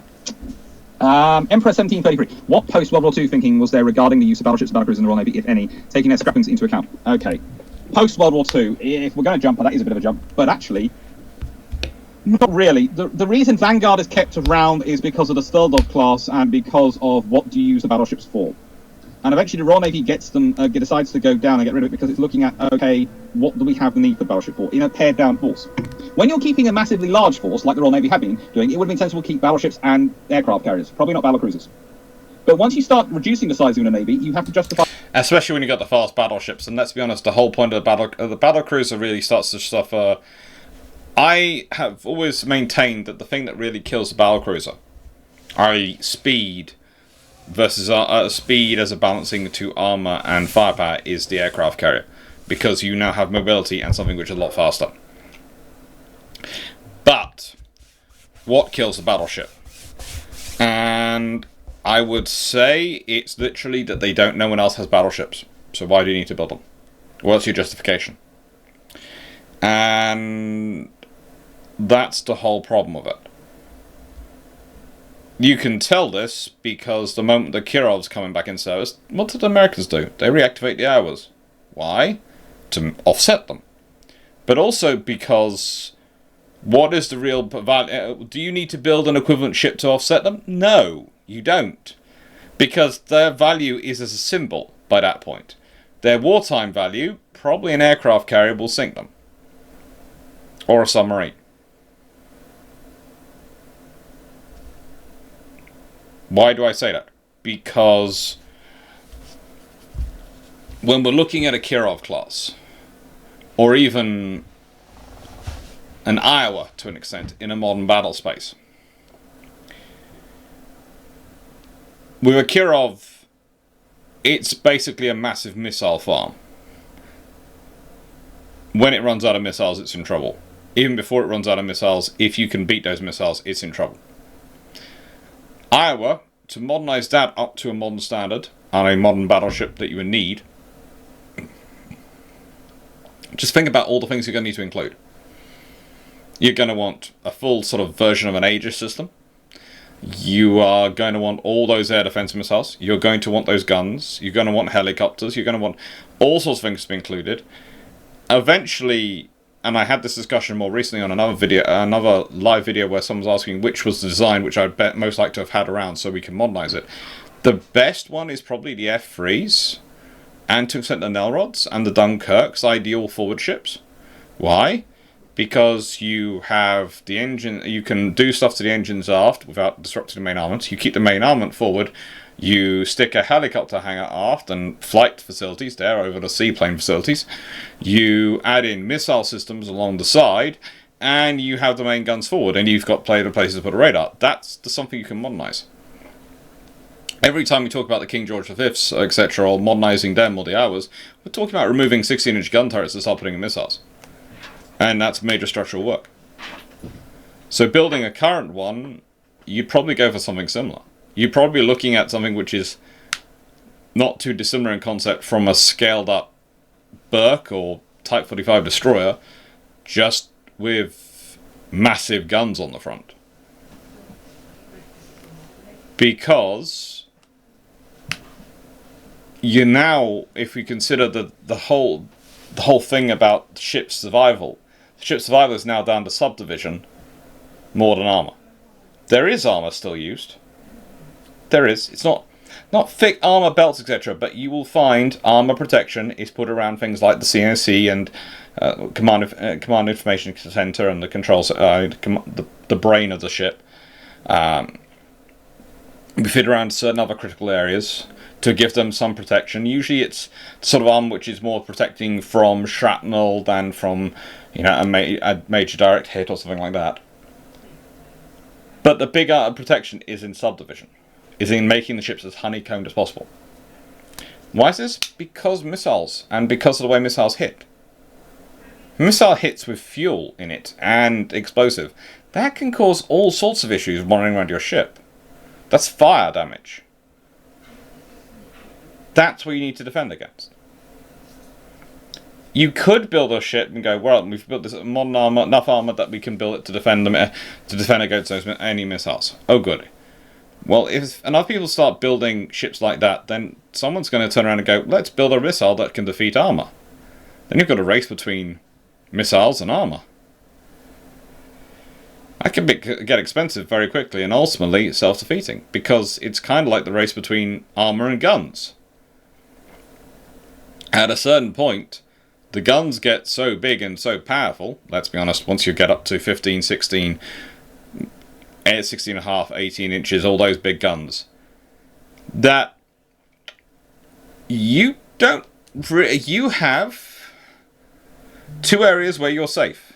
The zone where you're far enough away that the shell, when it impacts, is going so slowly it doesn't penetrate enough to go off. Or the zone where you're close enough that the shells go straight through you. That's your two safe areas. Anywhere in between that, those shells hit, they're gonna hurt. And that armor might buy you one round. It's not gonna buy you multiple. And the difference between shells being fired with visual sighting and missiles is missiles, if they hit, tend to hit, whereas the shells might entire salvo might miss. It's all a salvo game. So that's the problem. Modern battleships. Sad. But we could come back to it. It's going to sound strange again. I know I've used that phrase a lot, but with lasers as potential, and other systems potentially coming into service, something maybe not a battleship, but battleship-like. Maybe it will actually be called a battle cruiser. because of it not having the heavy armor of a battleship, could well come about. Railguns or Gauss guns especially offer opportunity, because those are going to see a drive into bigger, more powerful guns. Because whilst, yes, small shells can do a certain amount of damage if they're going fast, the bigger shells can carry guidance packages and all sorts of things, which means you can fire really, really long ranges. By both requires you justifying a lot of extras, whereas a battleship only does the fire support mission of an aircraft carrier and sea control, but not as well. An aircraft carrier has a lot longer reach. So despite the battleship being far more efficient at the sea control and at killing other ships, the aircraft carrier is far longer range and has adaptability because you can adapt to aircraft driving, so you keep the aircraft carrier. If you've been going to keep both, because you've been building a larger fleet, you'd have to expect the Royal Navy would have probably gone with a lot of combined task groups where you had a battleship along with your aircraft carriers, both air support, but also as this sort of other principal asset to combine a task group around and build a task group around. This thing which can do fighting, and expected to sort of be used as sort of battle of battle plan concept. I'm not sure how long they lasted for, but it would have been interesting. Basically, Force H idea. If you had choice, Second World War, Royal Navy. My strong suspicion is if the Soviet Union actually launches battleships in the late 1940s, Anson and Howe probably survive for a bit longer, and Vanguard does.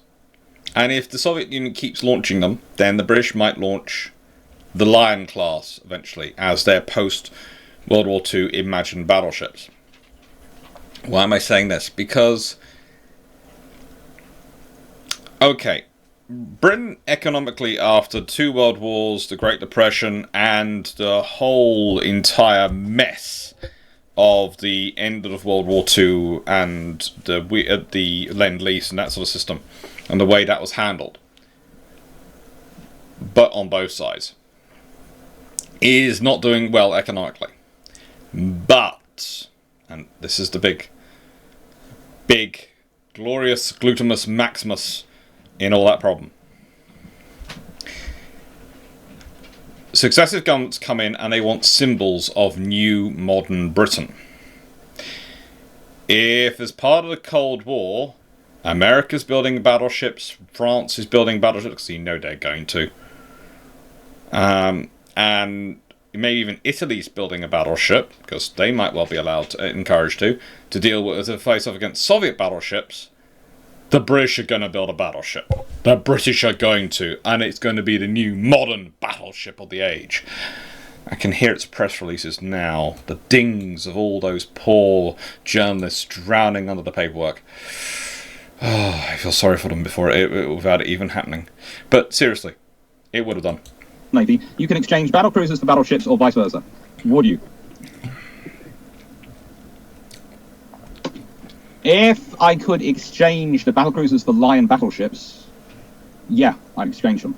If I could exchange the Revenge class for some very heavily upgraded admirals, I might do that as well. But if it's just a one-for-one change with what I've already got, I'd probably keep the formation. I'd probably keep it as I had. Because it's fairly balanced as it is. If it's a classic thing. If I can change the R's for admirals, very happily, be quite nice. I've often considered the interesting thing with the G3s was if they had, and there's a chance that when they are looking at the admirals and working out them, if that someone had decided to follow through on some of the plans, and I'm fairly certain, very certain Camel Laird's was involved in plans for this, converting the 3 admirals that are on stocks to aircraft carriers. And if the G3s had been instead ordered in October 1920, they'd have been that much further along. Honestly, with the amount of material sitting around and the amount of work going through yards in terms of new construction, glut from work, if you'd started a G3 in October 1921, It might have been very close to completion by February, if it was designed in October 1920, by February 1922. It could well have been launched. It's usually 18 months to 2 years. So it's heading for completion by October 22. I think it's always interesting to me, because if a G3 had existed and had actually been in service, there's a problem. They ignore Hood when setting the standards and the limits for ships in the Washington Naval Treaty. You can't ignore Hood and a G3. You can't ignore both of them. You can't ignore 16.5-inch guns in an actual ship. You ignore 18-inch guns because they were on Furious and no one wants to count that. The Royal Navy especially don't want to count Furious. But you can't ignore 16.5-inch guns on a G3.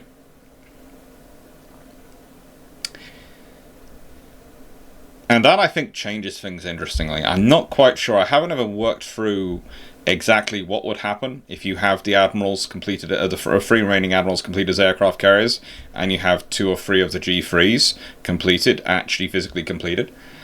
But yeah, I think the world becomes a very different place.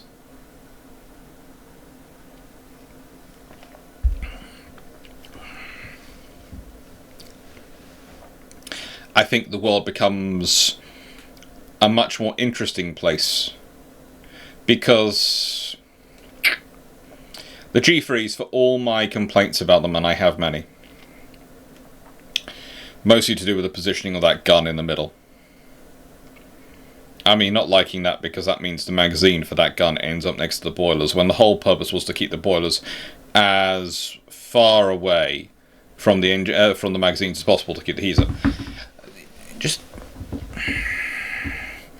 It just would be interesting. I think that would have an interesting impact on the world. I can't imagine what the Americans would respond with. But there again, if you delay the Washington Naval Treaty by a year, as well as doing those changes with the construction of the admirals and turn them into carriers and the G3s being ordered earlier,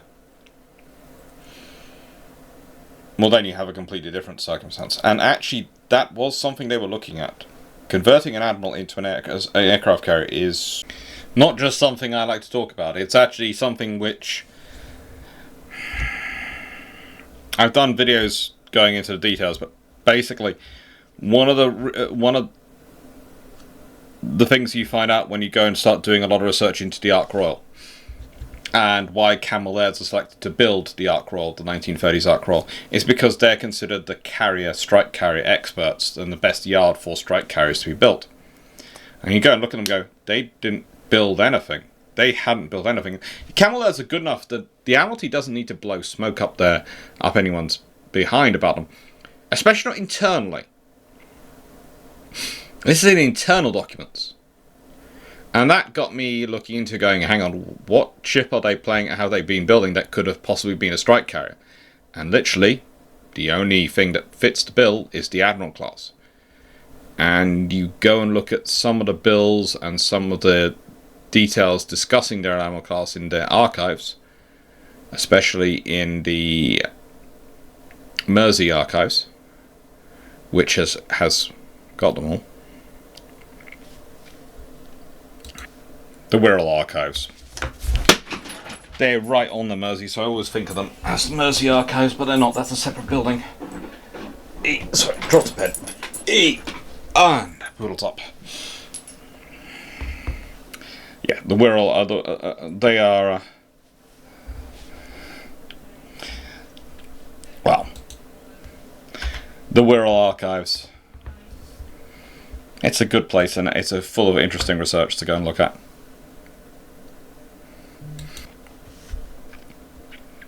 I'm going to take forever to get through this, aren't I? This video is already at 1 hour and 52 minutes long. in Raphael recording. 1981, Dr. Clarke, you talk about how Iran was in theory preparing correctly for a Pacific War, so what went wrong strategically to lead to Singapore Island? Failure to appease Germany? No. What went wrong was it was the worst case scenario for the Pacific War. You had the war start with Germany first of all, which meant you moved Mediterranean assets to help out with the Atlantic, and you moved other assets to help out in the sort of, you stretch the Mediterranean. Then the Italians came in, so you need to bring in other assets from the Indian Ocean and the Far East to help in the Mediterranean. And then you do the Emperor has no clothes routine of sending 2 battleships out to the Far East. And that is the worst thing you can do. Okay, naval diplomacy, it's all or nothing. And if you're the big power, it's especially all or nothing. You either show up with overwhelming force and go, I'm here, do you really want to fight me? Do you really? Or you show up with cruisers in this period, light cruisers. Because basically you're going, you really are going to take me on? No, I don't think so. No, I'm just sending a light cruiser along and they will tell you what to do. But you aren't going to deal with me, okay? Because you're just not worth my time. You either have to go the almost dismissive put-down approach of, we're so confident here, we can send a light cruiser. What the Royal Navy did at Tsingtao in January 1939. HMS Birmingham walks in, 3 heavy cruisers, all the force of the Japanese facilities at Tsingtao, and she has a sloop with her as backup. She should be completely outnumbered and scared them. Walks in, no, I'm taking her this merchant ship with me, boom, done. HMS Liverpool off the coast of Japan, the Asamaru incident. Again, the same thing. The moment you send a battleship, the 2 battleships, is the moment you're admitting that you cannot send any more, and that's when you're... Basically, what they should have done is they should have deployed a slightly larger force, but put it in the Indian Ocean, so it could be called through to help out the Mediterranean if needed, but it was also there ready to respond to from the Indian Ocean to the Far East if needed, and have concentrated their forces in the Indian Ocean and just sent cruisers through to the Far East. But that's a whole one I'm getting into in June, how to refight a battle and what if. And I want to reiterate this one. It's one of those things I get into trouble a lot of in discussion, but I'm going to. Why do you put the stuff in the Indian Ocean? Well, you can concentrate things together. So the R-class ships, which you're using as convoy escorts in the Indian Ocean, all sorts of things, you concentrate them. And you bill it, and you publicise a picture of all those ships together. Doesn't matter if they're not actually together. You take pictures and you put them around, and you call it the Eastern Fleet if you want to, or the Mediterranean First Reserve, or, you can call it whatever you like. It doesn't really matter. But what matters is that Japan gets this idea that you've concentrated a major fleet force in the Indian Ocean, which can go both ways. It can head to the Mediterranean to assist the Mediterranean fleet, if problems come, or it can that way. And you almost need to do this from earlier on in the war. This is one of the reasons why I found it really interesting when we were doing a discussion recently on what if you happen to use Sydney rather than Singapore. And the political differences and funding differences if you're building up a base in Sydney versus Singapore. And the fact is, you would have had a lot of repair facilities built into Sydney. It would be a far more major place than Singapore was constructed into. Which would mean ships like Warspite, ships like Illustrious and Formidable, when they're damaged in the Mediterranean, might go to Australia. In fact, would likely go to Australia rather than going to America. Because, let's be honest, it's easier and safer for them to get them around to Australia than to bring them across the Atlantic Ocean and bring them down the Indian Ocean and across the Atlantic Ocean. They don't have to worry about submarines if they go there. They don't have to worry about anything if they go there. Okay, there are some threats from German and Italian submarines, but let's be honest, the Indian Ocean, it's never as much of a threat as it is the Atlantic and Mediterranean. And yeah, it would be a very safe zone to send them to. So a kind of fleet you would have in Force Z or sitting around in the Eastern Fleet would be very different. Because it would probably be all these ships working up their trials after they've finished being repaired. So you could end up with a Force Z or a deterrent force out there of going, well, we do have 2 aircraft carriers out there and 4 battleships. Yeah. We're just not admitting those are all ships which have been undergoing recently or are currently undergoing repairs. It does create a target for the Japanese to go after, but I still think they'd probably hit Pearl Harbor first. And honestly, going after Pearl Harbor versus going after Sydney is a very, very different exercise. To go after Sydney, you have to be very careful to avoid being spotted on the way in. And there is the fact that Pearl Harbor is this place which is very isolated and you have to take everything out there to it. Sydney has a large enough population and large enough industrial base, especially if you've been investing since 1922 in building a base there. That and the naval dockyard and upgrading naval dockyard. There could be so many defences. After all, if they've been producing, let's say, 4.7-inch guns in dual mounts of some kind already there, or 4.5-inch dual mounts for the ships being built there, you produce some more turrets and you stick them as air defence positions. You can do all sorts of fun things.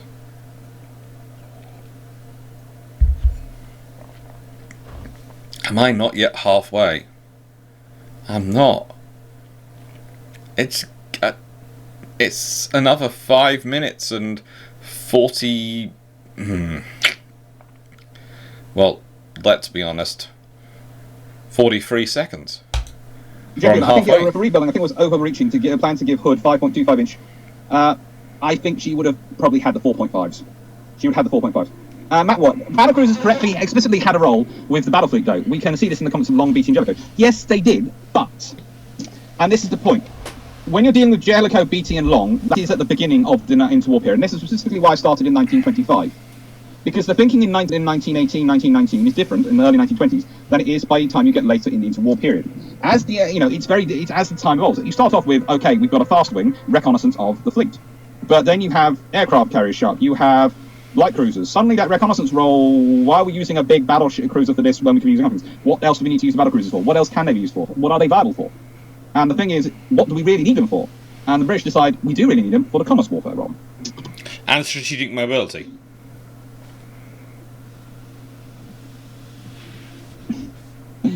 Ian Greenley, painting a battlecruiser model while learning about battlecruisers. That is a good thing to do.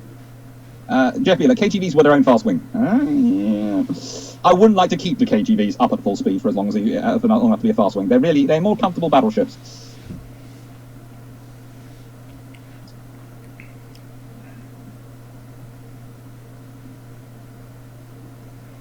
Hi, night hand production. I've just lost some of the things. Ah, yes. YouTube's amazing ability to lose comments. The question sometimes is in past. Sheppy 42. On Prince of Wales also had to be confident hard to be confident with 2 out of 10 14-inch guns working. I agreed, but the scenario sort of gets a bit different when you've got the Hood still there, still firing, even if it is damaged. Does the concentration happen on the Prince of Wales then? Does she keep operating her guns? All sorts of things happen.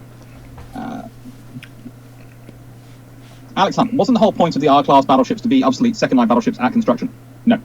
They were supposed to be battleships. The R-class was supposed to be built. It always really weirds me out, this idea, where it comes from. The fact that the R-class were being built to be second-class battleships. The Royal Navy didn't really like building second-class battleships. When they had built them, they'd basically been code for, this is honestly not a battlecruiser. And, aka, Renown. As in the Jackie Fletcher flagship, rather than the World War I, World War II battlecruiser. Which is the primary topic of discussion in this video. There are some other issues. There really are. But, yeah, the R-class are not built. Basically, see it as one is a qualitative build and one's a quantitative build. And they are officially building 6 of the qualitative build. They add on another Queen Elizabeth, remember. Agincourt, who has also been a topic of much discussion on this channel. And they're basically trying to build 8 for the price of 5. They fail, but there again, most times when governments try to do that, they end up failing by doing it. They were going the wrong way around. They were built to a more conventional design than the Queen Elizabeth was built previously, and they were built to that conventional design because they were worried about oil supplies, surprise, and getting stuff in. Steam how much larger did 8-inch cruisers? How much did larger cruisers take over from the battlecruiser duties? It depends on the Navy. If you're talking the US Navy, they take them over pretty much completely. If you're talking about the Royal Navy, the Far East definitely becomes an 8-inch cruiser world. With the battlecruisers showing up when they needed to, but very rarely. Jeff Beeler, post-World War II, the tank class. Yes, they became the big ships backed by carriers. Ian Greenley, would you consider it a recent argument to consider the Deutschland class as battlecruisers? No. You know this. They are heavy cruisers at best. Where did that idea come from? Golden Eagle. Dr. Clarke, why... I don't think that anyone has ever looked at just how slow the Deutschland class are. Then people tend to go, well, compared to German battlecruisers, and I sort of looking at German battlecruisers and going, yes, but there are issues with German battlecruiser design running up to World War I, and there is a small problem. And as I've been discussing in a video recently, they could have made a fairly reasonable case for building a fleet to be fast battleships. Someone then commented about, well, then the British would just do the same, and it would do it.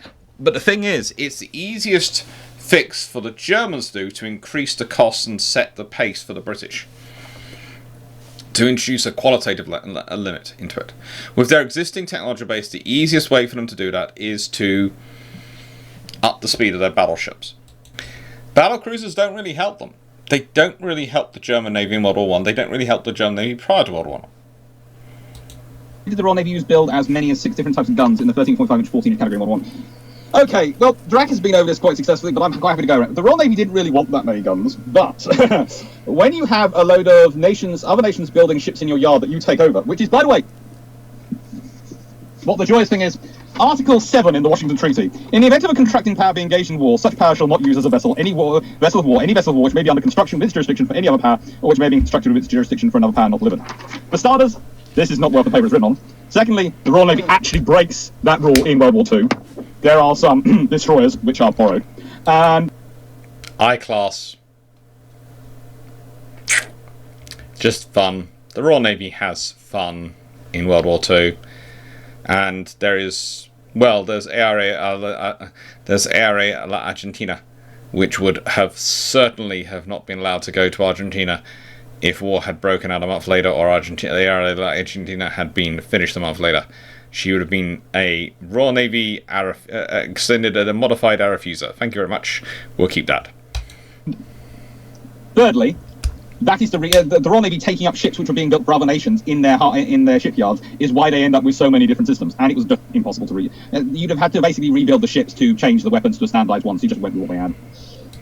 Besides, you're already producing the ammunition for those for your external orders. So you've got the ammunition line set up, you've got the supplies set up, got everything ready to go. Just go with it. That's the whole thing. Schleppy 42. I personally consider that a recent argument on the Deutschlands. The good doctor doesn't seem to agree. No, I don't. No. Michael Rose. So the podcast is coming out on my birthday. Wonderful. Yes, the podcast is tomorrow. Happy birthday for tomorrow, Michael, then. Grace Starsky.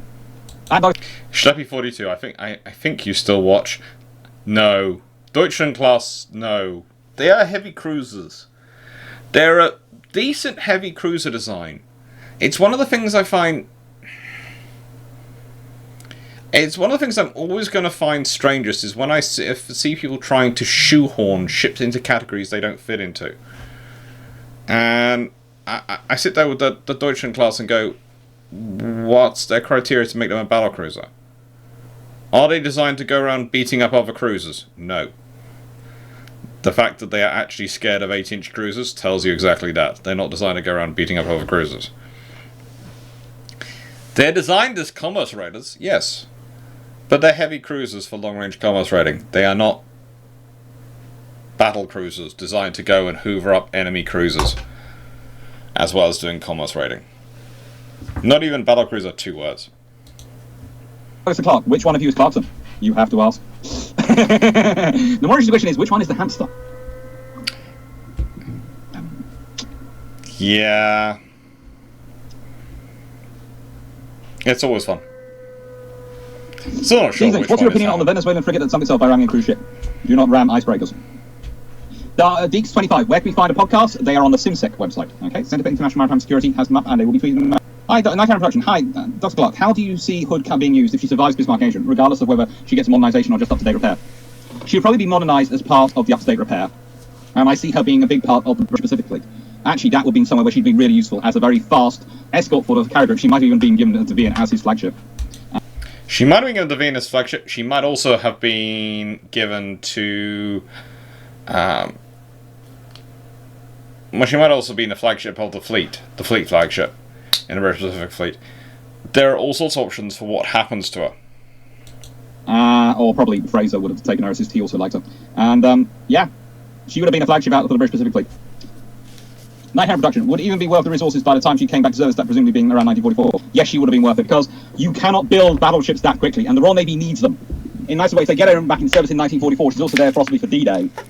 You need these big guns, and if you're talking about possibly invading Japan, again, you're going to need fire support. So anything which has got 15-inch guns is worth preserving and maintaining.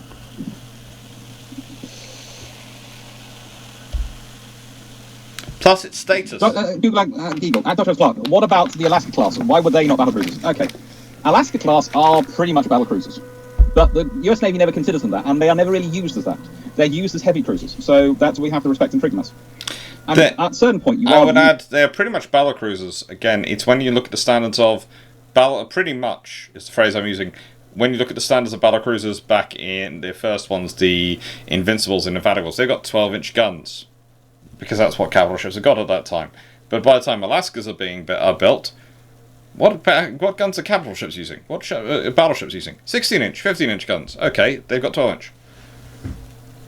Okay, they are in that sort of ballpark, but they're no longer in. They're not in the ships aren't really in that category. So they are heavy cruisers. The interesting thing I always think about Alaskas is probably they are where you would have had a heavy cruiser at the point a heavy cruiser would have emerged. I think a 20,000-ton, roughly 12-inch gun heavy cruiser would have emerged. I think you would have had light cruisers, and I think you'd have had heavy cruisers. I still could see the light cruisers ending up around 12,000 tons with 6-inch guns. I couldn't see that, but I think you've got a heavy cruiser about 20,000 tons, especially once you've got a battle cruisers up to 40,000 tons, etc. It's just no longer economical to build enough hulls to do what you need to do with them. You're describing ships by what they use. As I said, a battle cruiser is a cruiser which can battle anything small than it. By that sense, most cruisers are battle cruisers. But, there's nothing really built bigger than it than a battleship. And that's the whole point. The battle cruiser fits between the battleship and the cruisers as the ship in that spectrum between the two. Then you have the battleships at one end and the cruisers at the other end. And the battle cruiser fits on that spectrum. And whether it fits on the cruiser end or the battle end depends on your design emphasis. Autumn Eagle Nesher. Basically, the battle cruiser is a corvette in... I have to say, since I've gone for the more broken down spectrum and start explaining things and partitioning up the spectrum more, I think it's worked better as something of an explanation point on YouTube. Because the trouble was, I think I was being too abstract and not granular enough with its explanation. I'm now over the halfway point. Oh Lord, this carries on. In strategy versus the Manhattan one, the classic question of who was your teacher? Yep, mine was Dr. Michael Partridge, followed by Professor Andrew Lambert. Both have had a certain inclination on that strategy. I have to say my own inclination prior to that, from having read both quite a lot of Mahan and quite a lot of Corvette, had led me into a similar perspective, because Mahan does fit. But the trouble is, the big battles is where sea control or sea ends. If you get command and the control of the seas, that's great. But that's only half the equation of naval war. The other one is what you're going to use it for.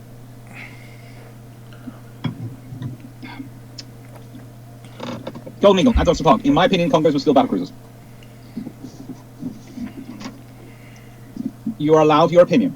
But both the Japanese, and I agree, that they were fast battleships. Honestly, it's a growth of 4,772 tons. That's like a sixth of her weight gone up. She's one husky lady of a battlecruiser. Right, so let me explain that to a start point. Because I didn't really do well in that live, but that's because I'd done a sort of recorded video and was relying on that, and then honestly the recorded videos for this live do not do justice to the live in terms of their performance. The recorded videos get barely any views, and then live has hoovered everything up. It happens.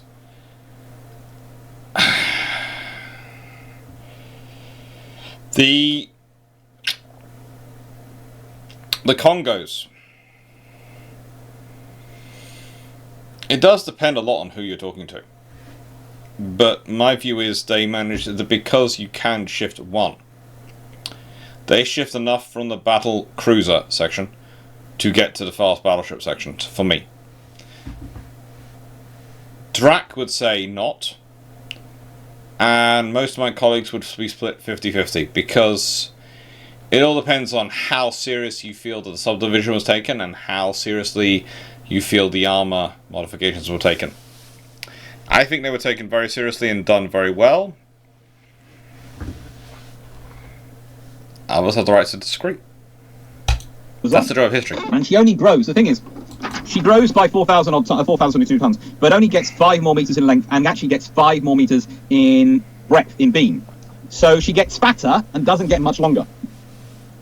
I'd have said if she got about 10 to 15 meters longer, rather than 5 meters, then she might still be a battlecruiser. Because again, it's the hull shape as well. You know, are you designed for long-range, high-speed cruising? She's not. Look at the counties. That's the classic cruiser hull, the town class, the classic cruiser hull, the shape, the profile. And then you look at the Congos, and by pre-refit, they've got that shape. Post-refit, they haven't. They're squatted. They're more battleship. They're not quite battleship, have been discussed why Strasbourg and Dunkirk are battlecruisers if no other navies had battlecruisers at the start of World War II. Well, I did in my little video, but I'm quite happy to go again. They are battleships. Okay? Strasbourg and Dunkirk are very cute, lovely, as I do make the point, and very modern in design. Fast battleships. What exercise was this that I've been discussing? I've been discussing... It's these things. These things are designed as light, fast battleships, all sorts of things. But it's just like you get the Royal Navy's describing a Vanguard, which was going to be a fast battleship, as a fully armoured battlecruiser. Why? Because it's a roundabout way of where they've come from. The Lions could do the same speed as Vanguard, but they came from the battleship side and were definitely solidly fast battleships. Vanguard was a fast battleship, but she started off as a battle cruiser, like the G3s. 1935s, and so far I haven't brought up the 1937 exercises. I've got them there. I've talked about the 1927 exercises, the 1920 exercises in the previous paper, but I've got them here as well, ready to count if I need them, and the 1935s are the big ones. Mm-hmm. It's always good. Golden Eagle, at Deutschland Clarke. What about Deutschland class? In my opinion, I used to consider them pocket battle cruisers. Now I refer to them as armor cruisers. I would actually accept armor cruisers for them. I don't consider them battleships or battle cruisers, but I do think they are definitely armor cruisers. Maybe, yeah, I'll take that. So, I have a feeling this is at now not far off 2 hours and 20 minutes, which means it's longer than the original live. And we are a little over halfway.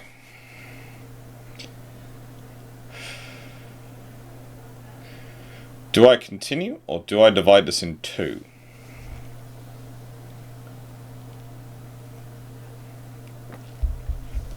It's tempting to divide in two.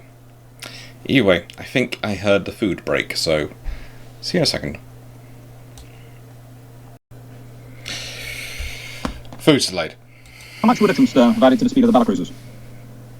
Once you're onto that size, probably not a lot, but you never know. About 1 or 2 knots, probably. Ian Greenley's got the Iowa figures. I was trying to remember them, but couldn't remember off the top of my head. Iowa, 10,000 tons to gain 6 knots over the South Dakotas, just like a battlecruiser, but not one. Due to the maintenance of the thick armor, maintenance of the thick armor and everything. That's what you're talking about. To maintain high speed, you are talking about a huge amount of weight, a huge investment. And that all has an effect on hull shaping and weights and distribution of that weight and the balance of the hull. It's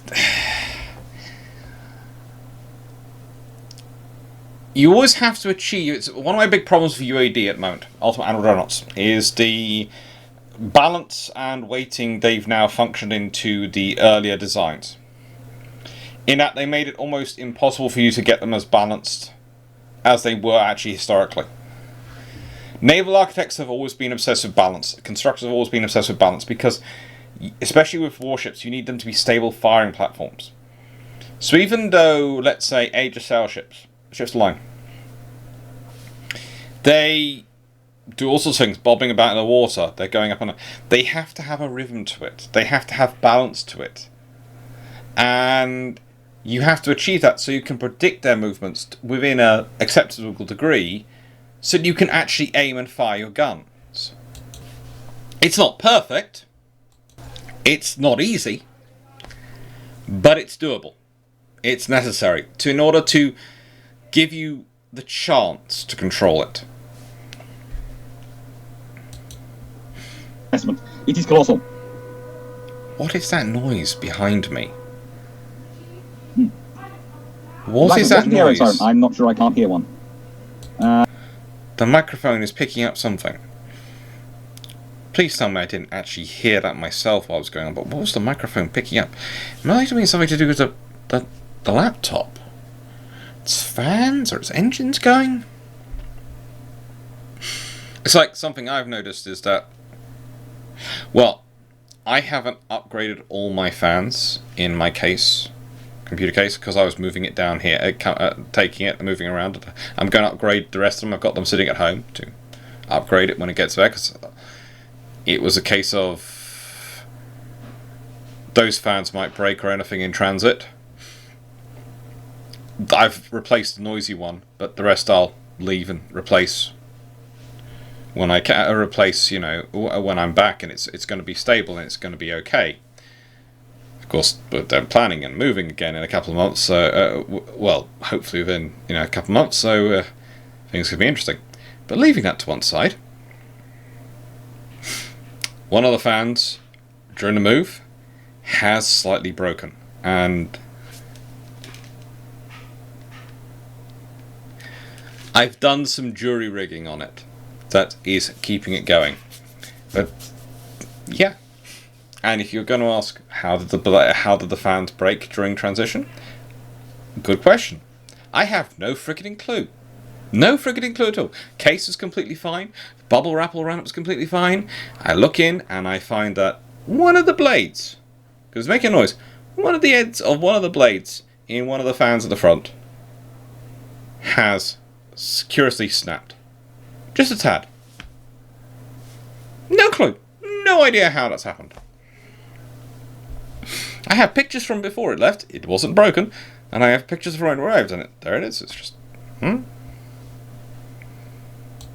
Dunkirk and Strasbourg were small, fast battleships in concept, scaled up to make the Ricolus. Could fight old Italian battleships and eat heavy cruisers. Yeah, basically, that's what they were. England, worst battle cruisers. They're built to take advantage of the treaty tonnage. They're built to allow the French to max out the treaty tonnage limitation, rather than have tonnage left over after they've built their maximum number they could fit within their tonnage allocation of standard-sized battleships. The Washington Treaty limitations and the subsequent London Treaty limitations are full of weird stuff, which frankly should never have been allowed and should have been modified from the beginning. But it wasn't. Furious, Glorious, Courageous, but what was the best? I'd say if you're going for the best battle cruiser, that's designed as a battle cruiser, and this is going to get me into trouble with Matt, because I know which one he would prefer, but I'm going to stick with Renown. I'm sorry, especially once she's post-Reconstruction. Meters on them and all sorts of things being put on them in the interwar period. It's not enough, but they're still putting in more than others are. Plus, Renown's my favourite. I'm sorry, Matt. She still is my favourite. She will always be my favourite. In the nicest way. And I realise that is a phrase I use far too often, but it's something I come by, honestly. I had a grandfather who used to say the same thing on a regular basis. Was Hood going to be upgraded to fast? In the nicest way, Renown... she's an honorary tribal in my mind. That means she's always going to be tip-top. Battleship status.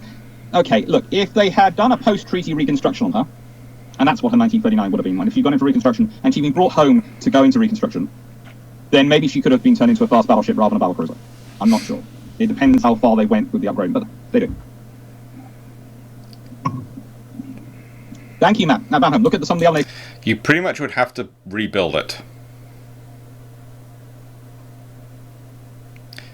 You pretty much have to rebuild it. Regarding in 1939. The RN got some wrong, but we're ahead of most others. Yeah, as I just said. Jeff Beeler. Matt is completely right. The RN were ahead of... This is one of the curious things. In 1939, when we're looking at the air defence, Royal Navy's got more than pretty much everyone else. And they do some wrong things, but they're still ahead of everyone else. It's just... they haven't got to where they need to be. And so often they're judged by, A, what the Americans and Japanese have achieved in 1941 after having watched 2 years of war and not participating, so being free to make upgrades as they wish. But also, it's sometimes I have people honestly comparing, well, the Royal Navy didn't have this because this is what they have in 1945 on this ship, and the fact they didn't have it in 1939. Yeah, it happens. Arguably often because people actually want to believe the arms salesman in peacetime when they're telling you this weapon's going to be amazing. Then it turns out instead of needing one of them, you need about 3 of them to achieve that effect. But they don't tell you that when you're buying in peacetime. You work it out in wartime when you're trying to use it and you're going, frigate, that's not enough coverage. Or, like, there is more aircraft involved in this attack than we expected. Hood did not have the base structure to receive the armour to be a fast battleship. That's the problem. Because they were built on Revenge class designs and adapted Revenge class designs, Renown and Repulse had the base structure that they could have more armour fitted far easier. So they could have been more potentially turned into fast battleships than Hood in many respects. It's the subdivision and the honeycombing. You don't just hang armour on the outside of a ship. You just don't. Think of it like this. Let's say I've got this circle here. Now, if I put a piece of card, do I have a card somewhere? I do have a card. Right, if I put a piece of card over it. Let's say that's your armour over your framing. Boom. I can bend that and deform that. And the more I can deform that, the weaker it's going to be. Doesn't matter how much. But if I have,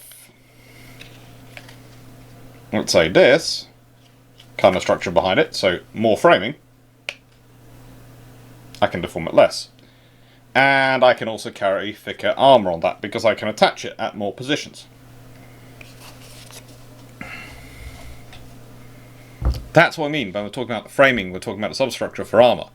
And that's also one of the reasons why it's difficult to upgrade the armour between different levels, because, well, you've got to do something about that internal ribbing.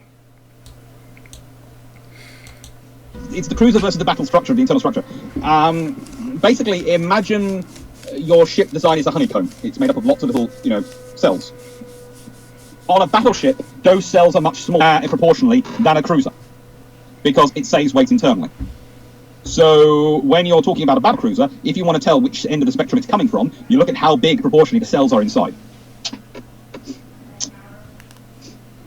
Eamon, this is why I have fun arguments with people. Because they're looking at the stats, and I'm looking at the framing.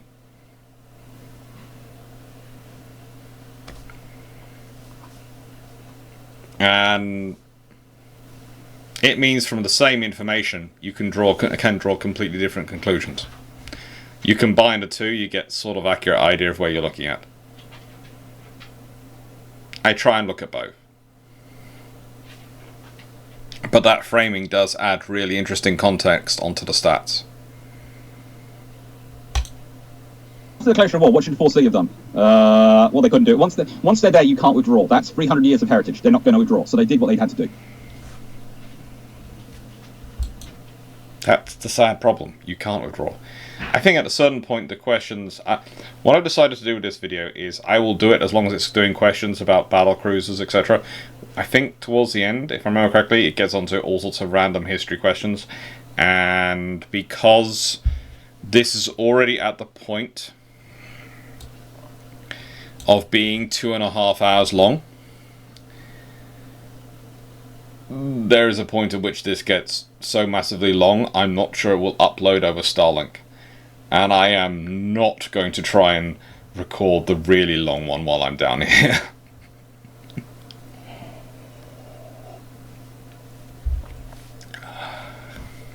This is going to be a big data file.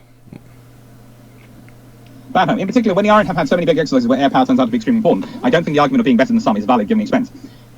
Yes, but, and this is the point Banham have to make, the Royal Navy were fitting anti-aircraft guns and systems to their ships, or as many of them as they could, as much of them as they had available.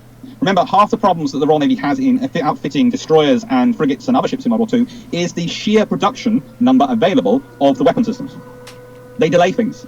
So the reason the Royal Navy sometimes doesn't have more fitted, especially in the late 1930s, is because the need for them, the pace for the need. So the need for them's up here, the production's up here. So so they could either refit ships up to the level which they needed to be, but then they couldn't have refitted them all, or they could refit as many as they could, as best they could, and that's what they went with, to give each ship the best chance and try and go for the task force option. Also, you have the problem, and this affects the sort of route of production design. I've gone into it in other videos enough times, so I think that's why I didn't go into it here. Is that you've had all the false positives from those exercises. In those exercises, what they were targeting the capital ships, ignoring the destroyers, because they were going for maximum points. The Royal Navy's only really had dive bombers involved in those things on an ad hoc basis, i.e. aircraft pretending to be dive bombers, or the skewer, which is actually quite a good dive bomber, but that comes in very much later. Because the Air Ministry was actively trying to... They were actively making the case against dive bombers. Actively making the case against them. And you can sit there and go, well, that's stupid. Well, that's... The Air Ministry... Look, the Air Ministry come from a good place in that they want to defend the UK as best they can. Just that their theory for a very crucial period during the 1930s, and it's a very crucial period during the 1930s. It's not there in the 1920s. In the 1920s, they're investing in fighters.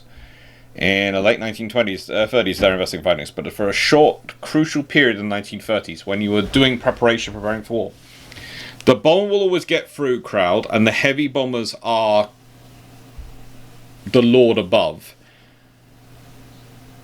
got dominance. And for a short period, you have an Air Ministry which is out of step with not just the Navy, the Army, National Defence and Security, but even the rest of the Royal Air Force.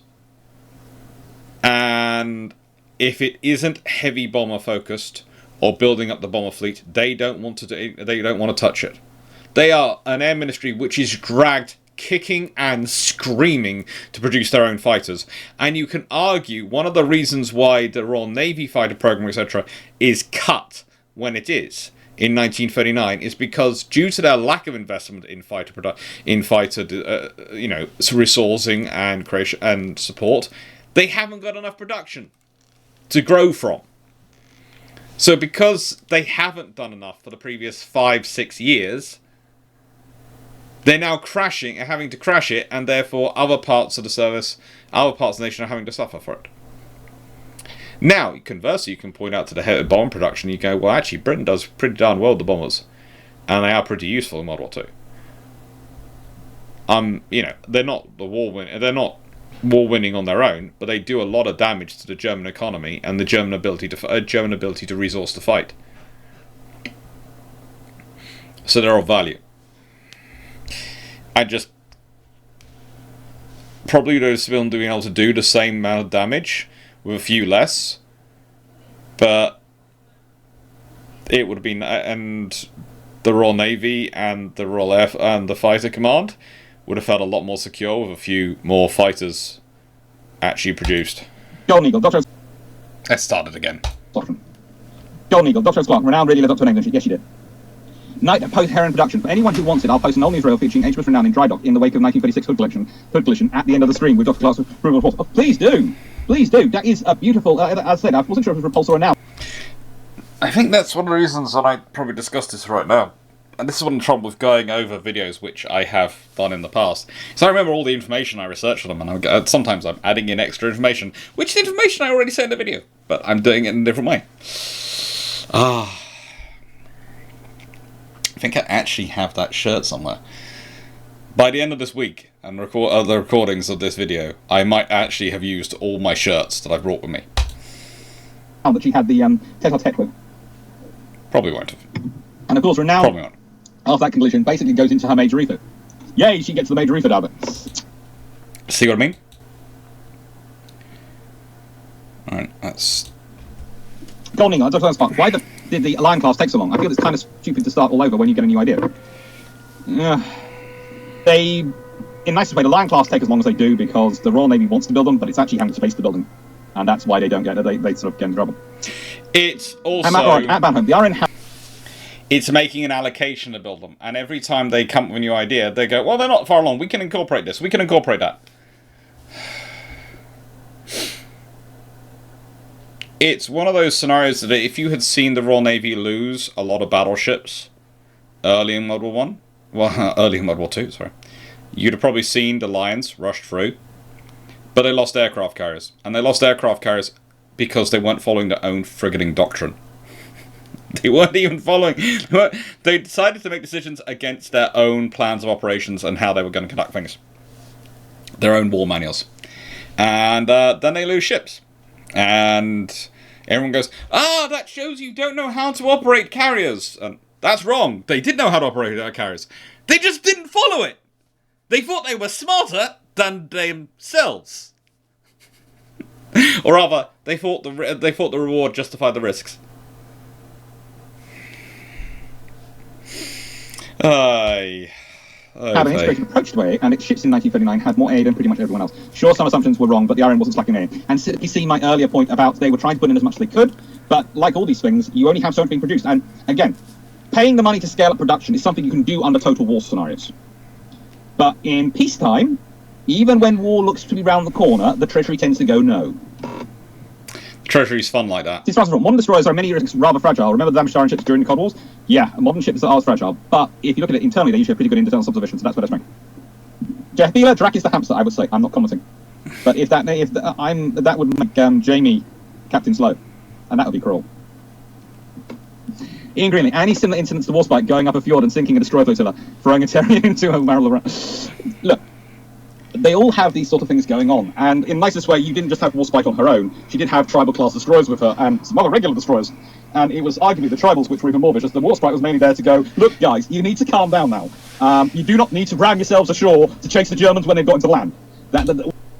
It's when Warspite is the calming influence in the room, you might have had a problem with how you engineered some ships and their crews, how you socially engineered their perception of their duties, and you engineered their actual design.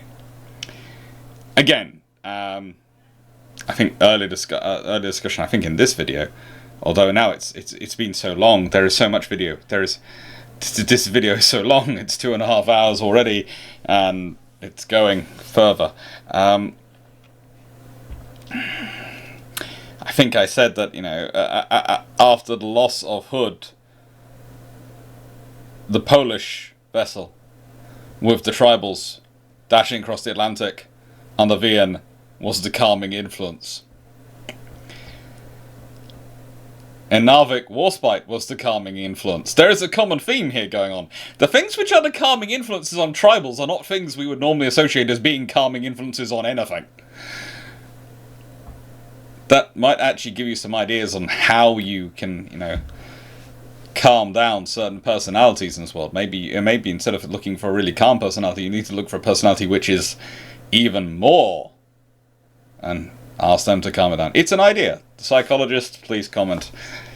My main research and stuff in the psychology is to do with psychological warfare and how to break my enemy before I even fight them. To be honest, a lot of it feeds into conventional deterrence. A lot of psychological warfare goes into conventional deterrence. It's a lot of psychology. It's image. It's impressions. Well, the army will be coming to Narvik soon enough. You don't need to do that. Calm down, boys. Calm down. Calm down. Eskimo, stop reversing towards the beach. Stop it. Stop it. Stop. And provide, of course, also the most importantly, air scouting, thanks to her swordfish biplane, her swordfish boat plane. Yeah. In this day and age, is there any a ship with BC type duties, show the flag and yet capable of projecting impressive power, but not a full capital ship like, say, carriers?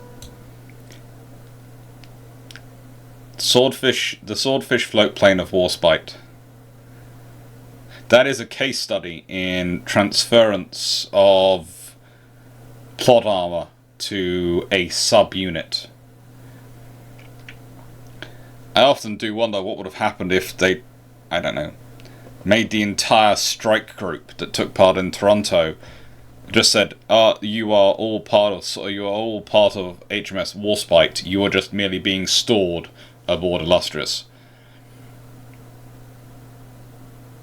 I don't think it actually would have had any impact, but the trouble is, Warspite is one of those ships with such a weird and such an eventful history that you also don't necessarily rule it out as an option. Interestingly enough, I was having this discussion today as part of our recording of Bilge Pumps, the next episode, and the one that's going to come out next week. And I have to say, I think it's probably the Zumwalt class. Probably the Zumwalts are the closest. Probably. You know, in potential to being this present ship. As they are very striking. Renown chasing ships up fjords, no, she never gets to do that, but she does do other things. She gets to chase Scharnhorst and Nice now. That's her chasing. See what, this day and age, is there... They done that one. Ingrid, Congo began as a battlecruiser, very similar to Tiger, then she got really fat, pretty much. Gonigal, why did the Royal Navy not just use standard issue guns for export ships? Because the customer's always right, and the customer wanted different guns. Well, apart from the Congos, which are pretending to be fast battleships. No, they are fast BBs. They are fast BBs. They are not battlecruisers anymore. Deeks 25. Weren't Dunkirks designed to counter the Deutschlands, though? Yeah, Yankee Commerce Cruiser. Actually, they were designed to counter the Italians more than the Germans, and then the Germans came along and they thought, yeah, we'll tag that one or roll onto them as well. Basically, I only said they were pretending. The Germans, the older Italian battleships were always a focus, because the older Italian battleships were a bit more likely to be upgraded, whereas the French were going to get rid of theirs. We've seen the older French battleships. You can understand why. But there's also a scenario of which is going to sell more in terms of getting funding from the government and the public. And talking about the Germans always gets more funding in French defence debates than the Italians. Despite the fact the Italians had them over a barrel. Despite that, Germans always cause more funding. Fast battleships because their armour wasn't really enough to be part of the battle line. They could have done okay. They got slammed, but they could have done okay.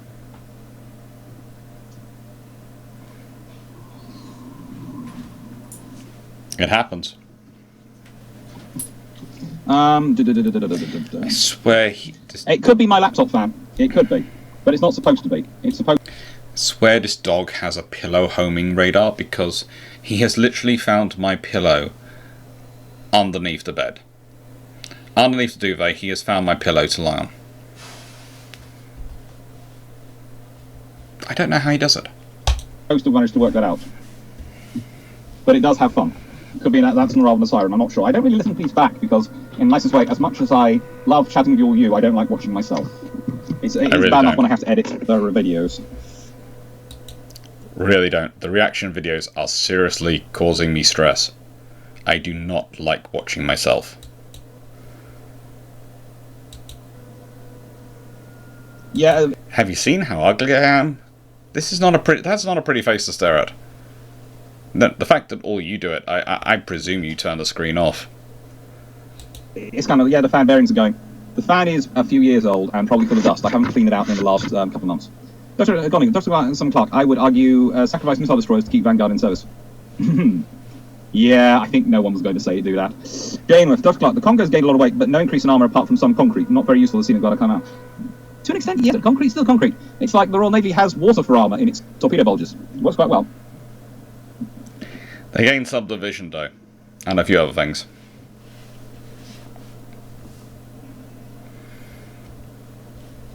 According to the stats, everything's running okay on terms of the computer hard drive and everything. So we're going to hope down there. Could the R-class BBs in car? Could the R-class BB have been updated as 1939 rebuilt Renown? Yes, they could have been eventually, if they wanted to, but they'd probably replace them with the KGBs and the Lions. The Lions were supposed to replace them. That's what it's done. Chevy 42, do you have any thoughts on Nagatos? Too much Congo love in here. They're battleships. They're okay, but they're battleships.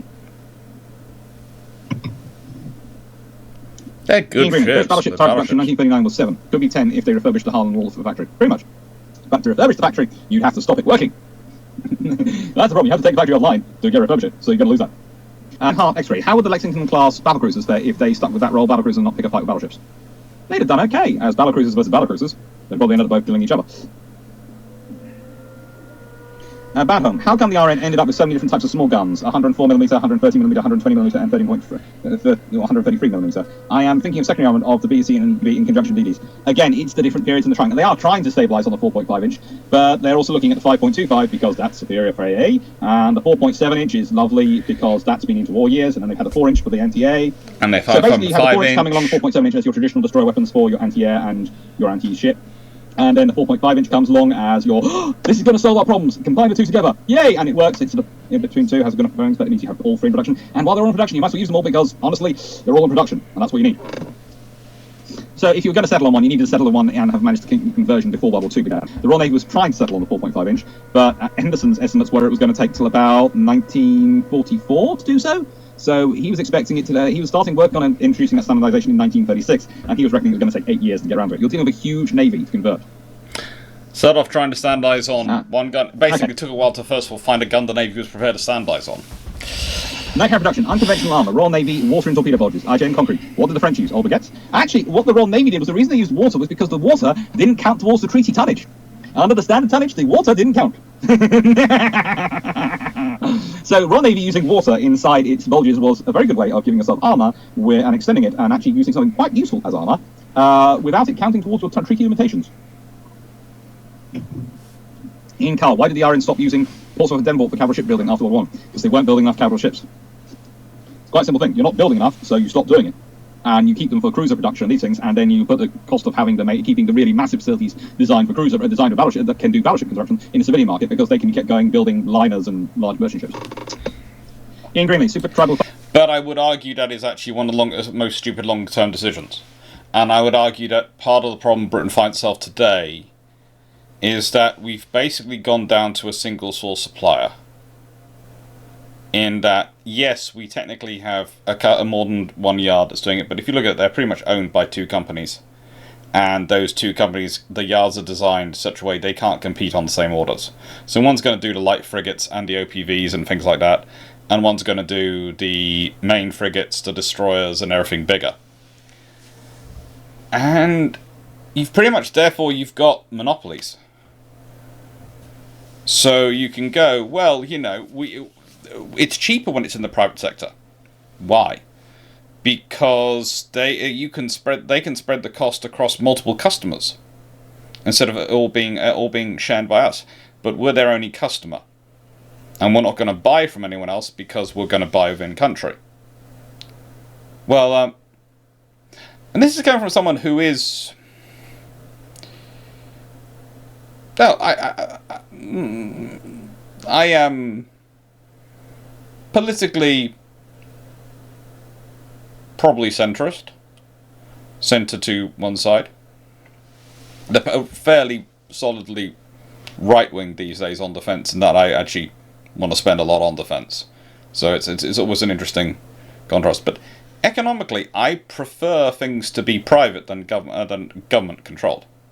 However, once you're at a point at which you're talking about a monopoly whose sole customer is the government, then you're not gaining anything by it being owned by a private and operated by a private company. All you're doing is using taxpayers to pay someone's profit. Because all of their costs are going to be passed on in bills to their sole customer, which is the government. So at that point, you might as well own it.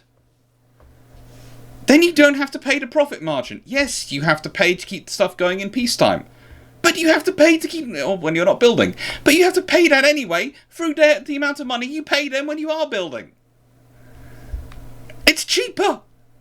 It would be cheaper to take out their profit margin and the stuff they pad in for managing it and causing all sorts of fun with it. It's just once you're down to sole source suppliers for major items, and it's pretty much a monopoly and a monopoly customer, at which point having profit margins and separate administration, all those things, works against you. 5.25 inches. No, that's called the Dido class. No, we didn't. Battle Squadron 6 with USBBs at Scalflow was coal-fired, requested due to all oil going to Queen Elizabeth class. Yep, pretty much. And Don't forget, having a whole lot of ammo on one type helps to keep guns around because the guns are non-expensively ammo is good. Yeah, that's true. Oh, good lord, I think I've reached the bottom. I'm not sure. If I've missed questions, tell me, and I will go back to them. But I think I have reached the bottom now. Good lord, I caught up the questions. I think I have managed to get pace with the questions. Okay.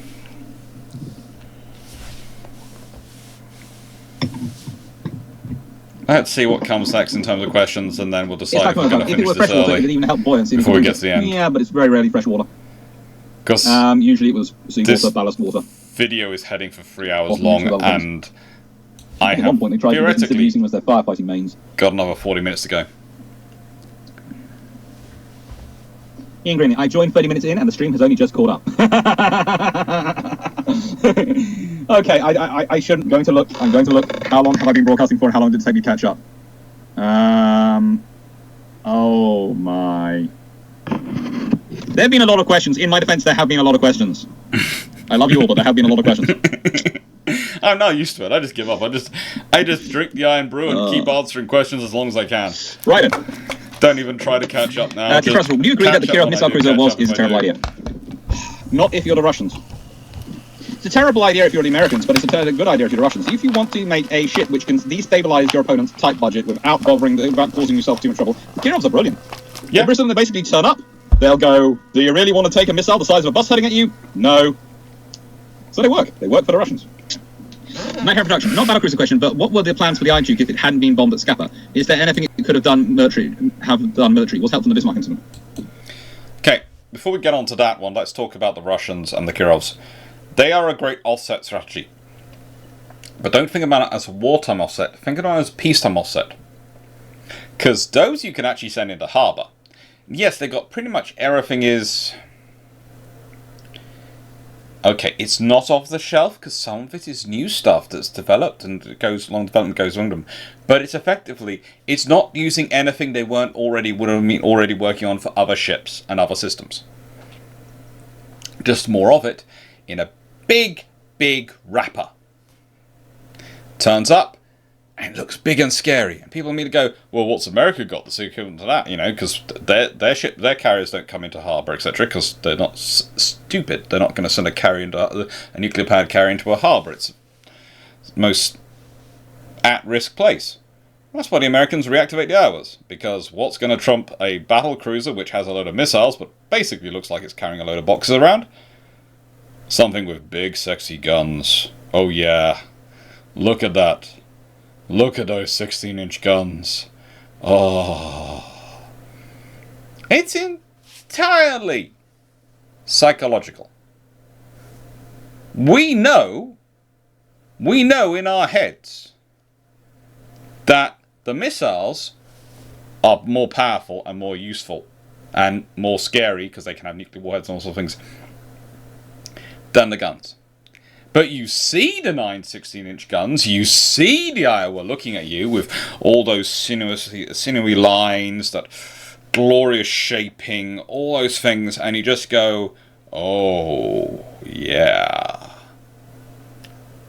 And it's a case of, the logical side of my brain says this is not as powerful as the other. The emotional part of my brain is currently at sea in a happy, happy, happy place. And frankly, that's overriding the rest of the brain completely. Not really. The Iron Duke by this point was completely... Theoretically, you could have rebuilt it if you wanted to put a losses and got it working and reconstructed it, but in reality, probably not. It would have depended. If Tiger had been retained, that would have been a far better option to rebuild, and probably would have got a rebuild. I can certainly see if Tiger had been one that retained rather than Iron Duke, Tiger getting some 14-inch guns and told to go play Hunty.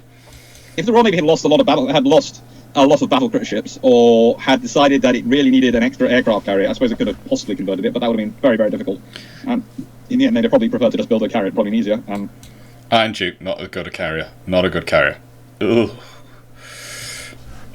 The only thing you have it is if you decide to activate it and try and get everything working, but it had been used as a training ship and other things in the activated so far, it really wasn't. It was impossible. Jerison, how much tonnage water was carried in what ship classes was this used on besides the Nelsons? Pretty much every battleship and aircraft carrier which had bulges had them full of seawater, and we're talking a lot of tonnage. A lot of tonnage. Okay, now the question is suddenly trying to get away from me. You do this to me. Night production. In making Jones believe the iron of these hadn't sailed, it was very useful for that one. Matt Warwick. War's in is useful because it helps spread the force of torpedo explosion across a larger amount of inner bulkhead. Not sure if this was a factor early in 1920s though. Let's put it this way. They did some testings, and they found out it would work in about the end of the First World War. So they've done some testing in the National Physical Laboratory in Twickenham. And so when the Royal Navy gets into the Washington Treaty, they are very good at negotiating. And so their plan was it would help them deal with diving shells, which were being theorised and talked about at this point, but also submarines. I remember, again, this is a Royal Navy which has been through Cressy, Abaca and Hogue. They have lost those three. They had that disaster happen in one day. That was traumatic for the Royal Navy. Anti-submarine, aka anti-torpedo defence, goes way up the priority list. The Americans did not realise what the Americans only work it out in about 1943 when they're told by the Brits, Admiral King has a consumption fit. There's a whole thing that Admiral Noble writes down about in his diaries in the Junior College about when King finds out of it and the meeting where King is basically calling the British. They learn about it earlier when Rodney goes over to be refitted, etc., after Bismarck. But it doesn't seem to percolate that high up that quickly, almost as if people are trying to keep it from getting to the top. And then eventually it does percolate up, and there's all sorts of fun things. Noble's papers are interesting, if spread about the country. A large number in the Churchill archives in Churchill College, Cambridge. Not all, of course, though, because as you often find, this is something historians do find with papers. Sometimes you find papers from someone in a completely different archives under a completely different person's heading. But of course that makes sense, because they might retain the copies of their papers that they send out, and their notes, their diaries, but the letters they send out to people, they're retained in the archives of the people who received the letters. So that means you have to work out who they might be corresponding with, and then have to track down their archives. It's fun. I have whole books at home, which are entirely to do with where people's archives material is. But remember, those books are only accurate up to the year they're published. Archives get condensed, archives get renamed, archives get moved and renamed, archives get all sorts of fun things. Seriously, you will spend, if you ever become a professional historian or ever doing historical research in archives, you will probably find you will spend a good 15 to 20% of your time tracking down the archives you have to go to. The more involved you get in the topic, the more you will spend time tracking down archives and finding out that even official lists of archives are wrong. And then you find the little archive, and what do you find in it? Nothing. After spending weeks looking at it and days going in there. Or, alternatively, the little archive you find that you've taken a gamble on that seemed like it had nothing, but seemed weirdly interesting. And no one seemed to have heard of it go there. You go there and you get deluged and stuff, and you're just going, frigate, there's a lot here. Every name under the sun over it. It's brilliant. Oh. Okay. Lionheart X-Ray, do you think Congo battlecruiser would have made a better CV conversion than Kaga? If you converted all four of them to aircraft carriers, it could have been interesting, but no, probably have to go with Kaga. Mainly because you need the Congos to do what you're going to do. But and also the tonnage freed up by a Kaga, by a Congo being converted to a carrier, wouldn't necessarily allow you to do what you wanted to do with them. Honestly, the loss of Amagi is a big one for Japan. It is. It is a big one. Two, from Donnie. Shinano should have been finished as a battleship. Musashi, might as well use that. You know.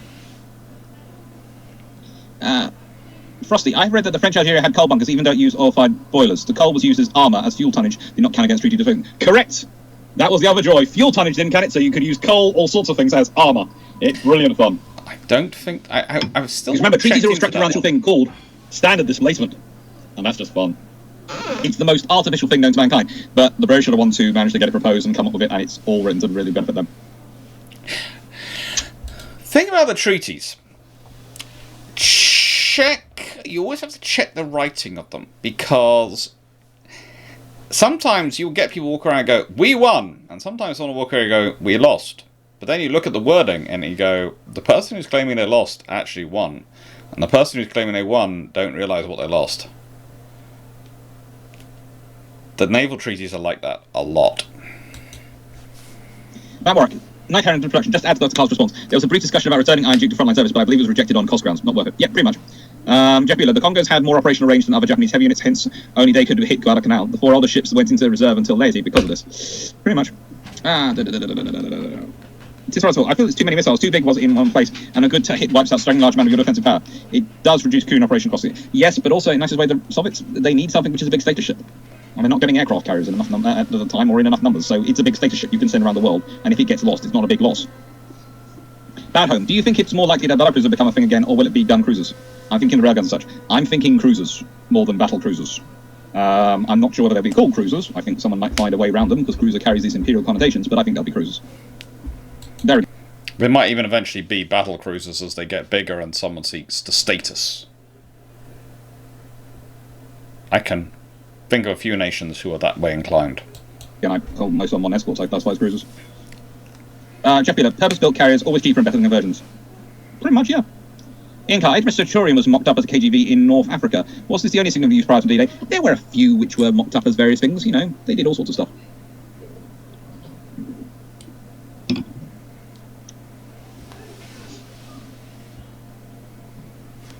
Gordon Collins, why did it take the Americans so long to work out about the water? Because the Americans weren't looking. It's a simple way. It's like the statistic that if you hit water at high speed, it's actually worse for you than hitting land, because of the way it spreads the shock out. And people sort of go, oh, but we dive into the pool and all these things. Yes, but you dive in and you cut the water, you shake your body. If you get your body out of shape and you do, if you think how hard it hurts, if you do a belly flop and you do that really hurts. Well, that's because water's like that. Whereas if you do that on land, you usually just hurt your bum and go, ow. But, you know, water will spread it all out. Unless you think about it. The Americans do get into water and start using it themselves, but they don't realise how much the British have been using it until about 1943. That's the thing. They had been, you know, they do sort of start to use it themselves towards closer to World War II, and they do start to think about it. But they don't really realise how much the British have been using it till that time. Basically, for some reason, it hadn't percolated. And this is despite the fact of the level of connections between Britain and America in the construction yards. The level of Americans over here and Brits over there. It hadn't been picked up on. I think perhaps because it's so obvious, or perhaps because everyone was probably discussing it, and the Americans probably thought that it was so obvious they didn't need to state it.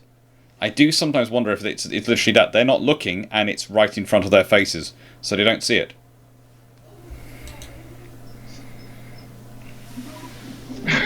Okay. Tis frightful. In defense of the RN, it arguably did need more fuel than water because it did have to travel more than anyone. So it's not a baseless clause. No, it's not a baseless clause. There are good reasons for it. The Royal Navy has very good reasons for it, but it does make use of these clauses to their fullest extent whenever possible. Thanks. Do crew count towards tonnage? I have a rather macabre idea for torpedo. No, the crew do not count to it, but no. Jeff Bueller, the Japanese lost after the Allies did not offer terms in 1942. They were fighting a 12-month war, win or lose. I would say the Japanese are Greeks, the rest of the world are Romans. And in this scenario, the Japanese think that you fight a battle and then you have a negotiated peace. I think that's what they're basically aiming for. Yeah. But honestly, if you look at their previous war experience, what's happened in China, what's happened with Russia, what's happened in their part of World War I, you can see where they've drawn this experience from. In their previous wars, that's what happened. They have won the major battles, managed to win a short war, do all these things, and then have forced people to the negotiating table. They don't realise they're facing a different foe, a different kind of foe, mentally. Which is why I say, other things about what they could have done. Nightmare production. I know the hood rebuild intended to have a plane and hangar originally, but 44 wouldn't it be more likely they would retain the long unbroken superstructure and fill it with 14mm? Probably. Actually, Hood had a hangar, well, not a hangar, but had aircraft fitted to her quite regularly. You know, in the 1920s, she has on X and B turrets little flycatchers fitted, 2 single-seater fighters ready to launch. Later on, she has one of those turrets has changed. I think X loses its fighter, B retains its fighter, and they have a catapult fitted with a bigger seaplane, bigger float plane on board, and then they find that they can barely launch it because, unlike the battleships and even some of the smaller cruisers, she's really not that stable for launching them from. So they're basically only using it in the calmest of all weathers because otherwise it's killing the pilots and planes. So, because she's long and thin in order to be fast, rather than short and fat to be manoeuvrable. They take it off her. That's what half her refits are about: fitting and removing and adding aviation facilities. Jerison, do you have any good sources on how King found out the British used warfare? Noble was I just remember reading it in Noble's stuff in the Churchill Archives. I'm not sure if it is anywhere else. He has lots of these diaries and notes in the Churchill Archives. Admiral Noble is a really interesting guy, Percy Noble. He's nuts as anything, but he's a cool guy to read about. He is very much from the diplomatic side of admirals and a strategic side of admirals, which is why he's, at the beginning, in 1939, he is the C&C Far East. He's in charge of facing off against the Japanese, and he does quite a good job, mainly by managing the American and the Japanese. Noble is a really interesting character. I said there that it was in the Churchill Archives. But while I was just talking about it earlier, I had the feeling it was in another archives in Cambridge.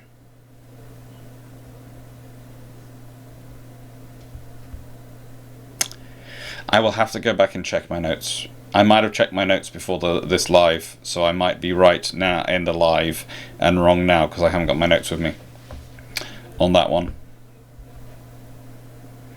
But I thought it was the Churchill Archives has a green chairs, and I seem to remember, you know, I was reading it when I was on red chairs. Was it grey? Could be entirely. This is the trouble of going to too many archives. They all start to.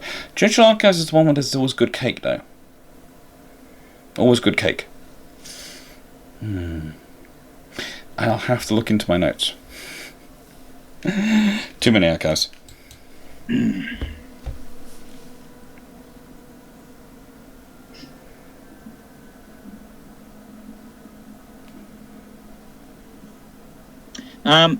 Nikon production. I've seen the plane catapult at a stern of Hood in 1931 rebuild. I imagine that plane probably came close to floating away at points. They lost what I think it did in Atlantic. Yeah, it was fun. Let's put it this way: it was fun. Golding, Clarke, compared to Navy battleships, the Congos were de facto battlecruisers. If you're going to compare them to battleships, you can possibly classify them as on the cruiser end, battle cruisers. But it's sort of a little bit. If you, as I said, it's the battle cruiser spectrum. And let's say battleships are firmly here, counties, town class cruisers are down here. Congos are about here. Okay? So, yeah, sort of on the spectrum, but nah, they're much more fast battleships. They're kind of like G3s. As I say, may have also... again, if you G3s, if we remember that spectrum, the spectrum I get sort of the more granular spectrum I tend to use nowadays, where you start off with the battle cruisers, fast battleships.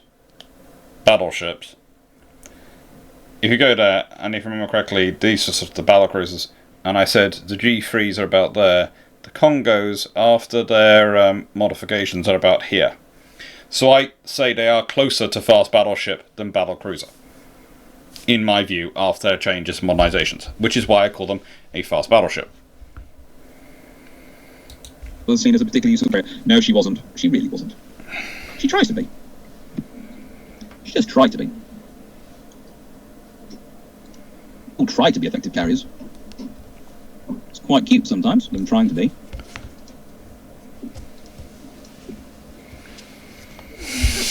And what else comes?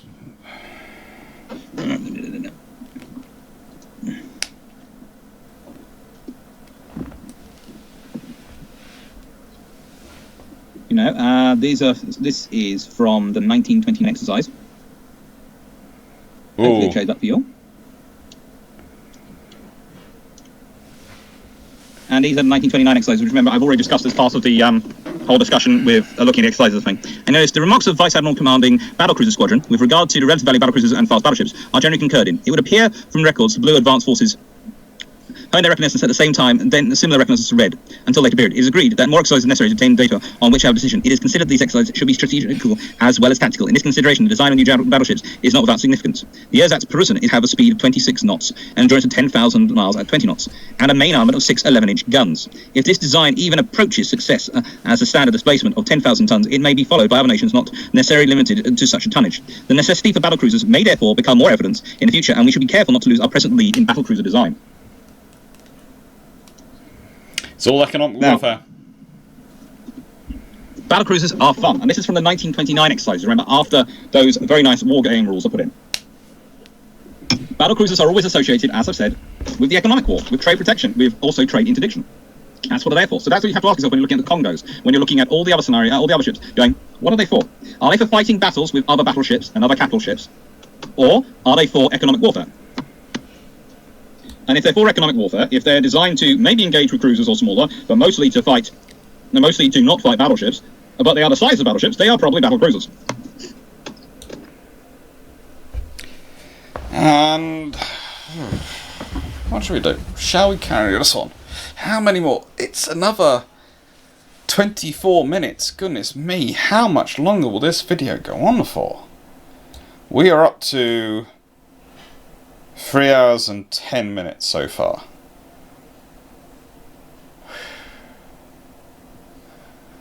"24 minutes to the end. Let's see it all through. After that, I actually might after this end up watching this, because honestly I flicked onto it so many times. I watched one, it was quite interesting, but it's just now a case of it's now been tormenting me for so long, I now want to watch it just to see what the frigate it's about. I doubt I'll make it the whole way through, but you know, I might watch a little bit of it. What is it? Favorite Isekai manga I've read? You watch one for like half an hour, I find, with those. And I did this a while back. And YouTube is forever recommending them because they have a very strong popular following. And mine was just on autoplay and it came up and it played it and I just went, this is interesting. It's quite a nice relaxing story to have on in the background while I'm working. Let it go.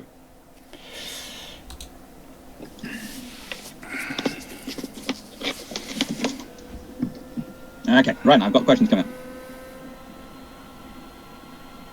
And apparently, Iron Doctrine 1939. Where does Hood fit? Battlecruisers at heart, but the Iron needs fast battleships, and the KGVs aren't around yet. So do they intend to use her as a BC or a fast battleship? They intend to use her as a battlecruiser. Hood is intended as a battlecruiser, but I think they're forced to use her as a fast battleship. In a global war scenario, they want to have fast battleships, especially if they're fighting Japan. But if they are fighting Germany in 1939, 1940, and they've got Mediterranean, in the Mediterranean and against, in nicest way, in Mediterranean especially, where you've got the scenario where you've got the air defences you have got to face, and the North Atlantic, where you're going to be doing battleship on battleship action, you actually want the battleship. So Hood gets used as a fast battleship when they wanted her, and had been refitting her as a battlecruiser. So, in nicest way, the Royal Navy have been thinking about battlecruisers in terms of fighting a global war, and then they were forced not to fight a global war to begin with, and then it became a global war, and well, it was a global war from the beginning, but it wasn't a global war in terms of needing the battlecruisers to go out. They didn't need to summon a battlecruiser down to the South Atlantic to track down the Graf Spee. They were probably considering it, but they didn't. I think actually was renowned, I think, hurrying down to meet the Graf Spee from memory, but I might be wrong. I'm fairly sure. There were a few things hurrying down there, but the realistic reason is the Royal Navy has limits on what it can do in terms of numbers. And you never fight wars with what you like to have. The battlecruisers weren't used as they necessarily should have been in case of Hood and in the case of Repulse. Repulse should have potentially have been sent to go hunting when she's 4C. Honestly, it should have almost been perhaps a case of split up, you go do your thing, we'll go investigate the landings, because Prince of Wales should be enough on its own. But they don't. And the moment you have a battlecruiser tied down to a battle line, it's a tethered goat.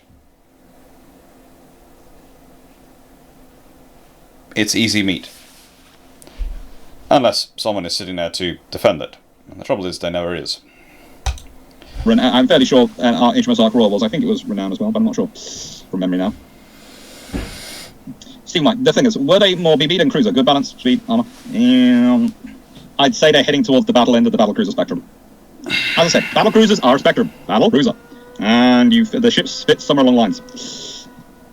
Knighting a harem production. Could Renown have been retained in non-austerity environment, or was she at the end of her rope, so to speak? I know she was considered grossly overweight, but then she needed to go, basically. In the nicest way, Renown had been originally supposed to go. Renown has been supposed to retire in 1940 at the age of 24. HMS Repulse was supposed to retire in 1939 at the age of 23. Hood in 1941 at the age of 21. So they're all going to get to drinking age, legally, globally, and they're all going to be retired. They're not digitalised, are they? Nope, they're not. Which is why I have to do it the way I do. Jerison, what type of explosives did the RN use for repulsion charges and blasting charges over time? Lyddite, white powder. Basically all those and more. The Royal Navy got very attracted to various different systems of charges at times, depending on what works best. Would there be any practical justification given the Soviet cruisers coming up on the horizon at the time? Then they had Vanguard, and they had some other ships kept in mothball status, and then they got rid of them when they didn't need them. Down-class cruisers kept around. HMS Belfast hangs around for a bit. Frosty, you need to talk about the RN pre-war in the Pacific. These cruisers were a threat, merchant raiders against Japan in 1959. What did they do, or where were they in 1941? Mostly the Town class were off fighting in the Mediterranean and North Atlantic. That was the trouble. As I said, what happened was the Royal Navy had the war with Germany start first, so you get sections of the Mediterranean fleet going to the Atlantic, and the Mediterranean fleet stretch. Then Italy comes in, so sections of the China squadron and various forces in the Indian Ocean, all these things have to go into the Mediterranean to back up the Mediterranean fleet, strengthen that up. And they're losing ships. Ships are getting damaged, all sorts of things. And then the Japanese come into the war. And that's a bad time for the Royal Navy, because it couldn't have happened in a worse order at worse timings for the Royal Navy in terms of the availability of things. Because the amount of ships which were damaged in 1940 for early 1941, so under repair in mid to late 1941, it's just a non-stop issue for them, really. There is only so much they can do. There's only so many places they can be, and they always need to be more places than they actually are. Right, let's see if we can get to the end. No, it's just a case of you. Just what we didn't want. Dr. I could use that role argument with the Deutschlands. You could, but the Deutschlands don't fit that argument, because the Deutschlands, in the nicest way, are nowhere near battleship sized. They're nowhere near that classification. They're not even really heavy cruiser sized in terms of some of their skills. So, in the nicest way, they are what they are. They're cruisers. Armoured cruisers, I will accept. I will accept armoured cruisers. They've got 11-inch guns, yes. Scharnhorst and Eisenhower have 11-inch guns, yes, but they have 11-inch, far bigger 11-inch caliber than the ones fitted to the Deutschlands. In terms of their length, they are evolved from that. No, the Deutschlands are just not. They're just... In a world where 35,000 standard tons is your entry-level battleship, really. To an extent, the Dunkirk and Strasbourg, yes. So, that's sort of what you're looking at for your battleship. And where the vast majority of ships are being fitted with 16-inch guns. And while Scharnhorst and Eisenhower are exceptions because they're battleships, they're fast battleships, but they're fitted with 11-inch guns because the 15-inch gun is not available. If the 15-inch gun had been available, the Germans wouldn't have hesitated. They'd have had 15-inch guns. But the Deutschlands class, even if they had the 15-inch gun, they would never fit them with the 15-inch gun. They're cruisers. Large cruisers. Impactfully imaged cruisers. And calling them pocket battleships is great PR for Britain whenever they defeat one. But they're not battleships. And they're certainly not battle cruisers. But not battleship cruisers. Which would put them on the same yes, but if you're going to put them on the battle cruiser spectrum, they're down here. And honestly, I think if a Deutschland class runs across a county class cruiser, it's got into trouble. Hence the Graf Spee going to so much trouble to avoid the full fat county which was hunting it. It spent a lot of its time avoiding the HMS Cumberland, the full fat county, which keeps coming very close to it. Keeps coming very close to it, but manages to dodge away. It isn't worried enough about Exeter. Cumberland is frankly a very scary prospect to it. In the nicest way, Cumberland would not be a scary prospect to a battle cruiser.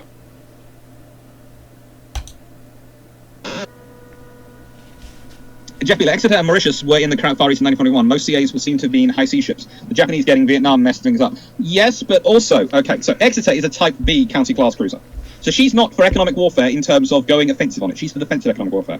Mauritius is a Crown Colony class, which in the nicest way is a stripped down basic version of the Town class, and again, isn't a fully worked up ship. So would you want to send her out solo to go commerce raiding? Probably not.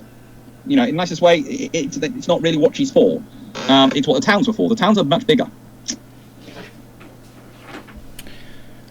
Specifically 2 towns called Belfast and Edinburgh. But all of them were much bigger. It's why Liverpool did the Asomamaru incident, to basically explain, as I've done videos on that, but that's to explain to demonstrate to the Japanese just how effective British cruisers are at commerce raiding. Sheppy 42, yeah, there are flaws in calling them battle cruisers, but they do also have very heavy guns for a cruiser. Courageous, Glorious, Furious all had 18-inch guns. All were large light cruisers, not battle cruisers. And no, they had 15-inch guns for Courageous and Glorious. Furious had 18-inch guns. I think I was making a point there, and I managed to make it wrong. This is the trouble when my brain froze a point, sort of going, both had 15-inch guns, and this one had 18-inch guns, and then I do that. So sorry about that one. Night Harrow production. How would you rate Hood in a scenario like the one Renown found herself with Sharnos and Nesnow, since you use tougher ships? Again, it would depend if she had a refit. I think the Renown is a tougher ship because, a nice way, I still don't think, if Sharnos Nesnow had stood there and fought, I think Renown could have been in serious trouble. The fact she gets some early hits on and she scares them, and they run away, is a good thing for her. I think in that... Helps that their orders are to run away. It does help that. But she does give them every encouragement to. Scenario, if Hood had turned up and Hood had managed to score some early hits, they might have also run away. Because they probably would have done. Same orders. She's got 15-inch guns. That does settle many arguments when you've got 11-inch guns and it's bearing down on you.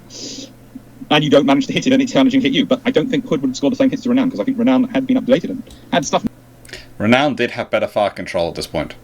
She did. And that matters. Well, she didn't come out of major refit in August. Just enough time to work it up. Okay. Greg Stousley, Dr. Clarke, Renown and Ark Royal were the ones shipped into the intel feed to the Graphs Bay. Yes, but they were also on their way down there. They were down there. They were heading down there, and as I said, I think I've done this in the Battle of the River Plate scenario. In my theory, if you've gone to all this trouble of making Ark Royal and Renown pretty much go full speed the whole way down to the South Atlantic, down there, they're not going to be sitting off Montevideo for long, in the nicest way. I don't think the Graphs Bay makes it to the 17th. I think she has a nasty accident in the night. Whatever. A nasty accident involving a load of skewer dive bombers and swordfish torpedo bombers. Saying, hello! You are in a well-lit up harbour, aren't you? We can see you! And we're getting radio updates as to your movements. What happens? She would, basically, she'd be a nice lit up target sitting in a harbour, and torpedo bomber or skewer dive bomber goes over, goes bump, bye-bye. I don't think it'd been one of them. I think it would have been a lot of them. A lot of them.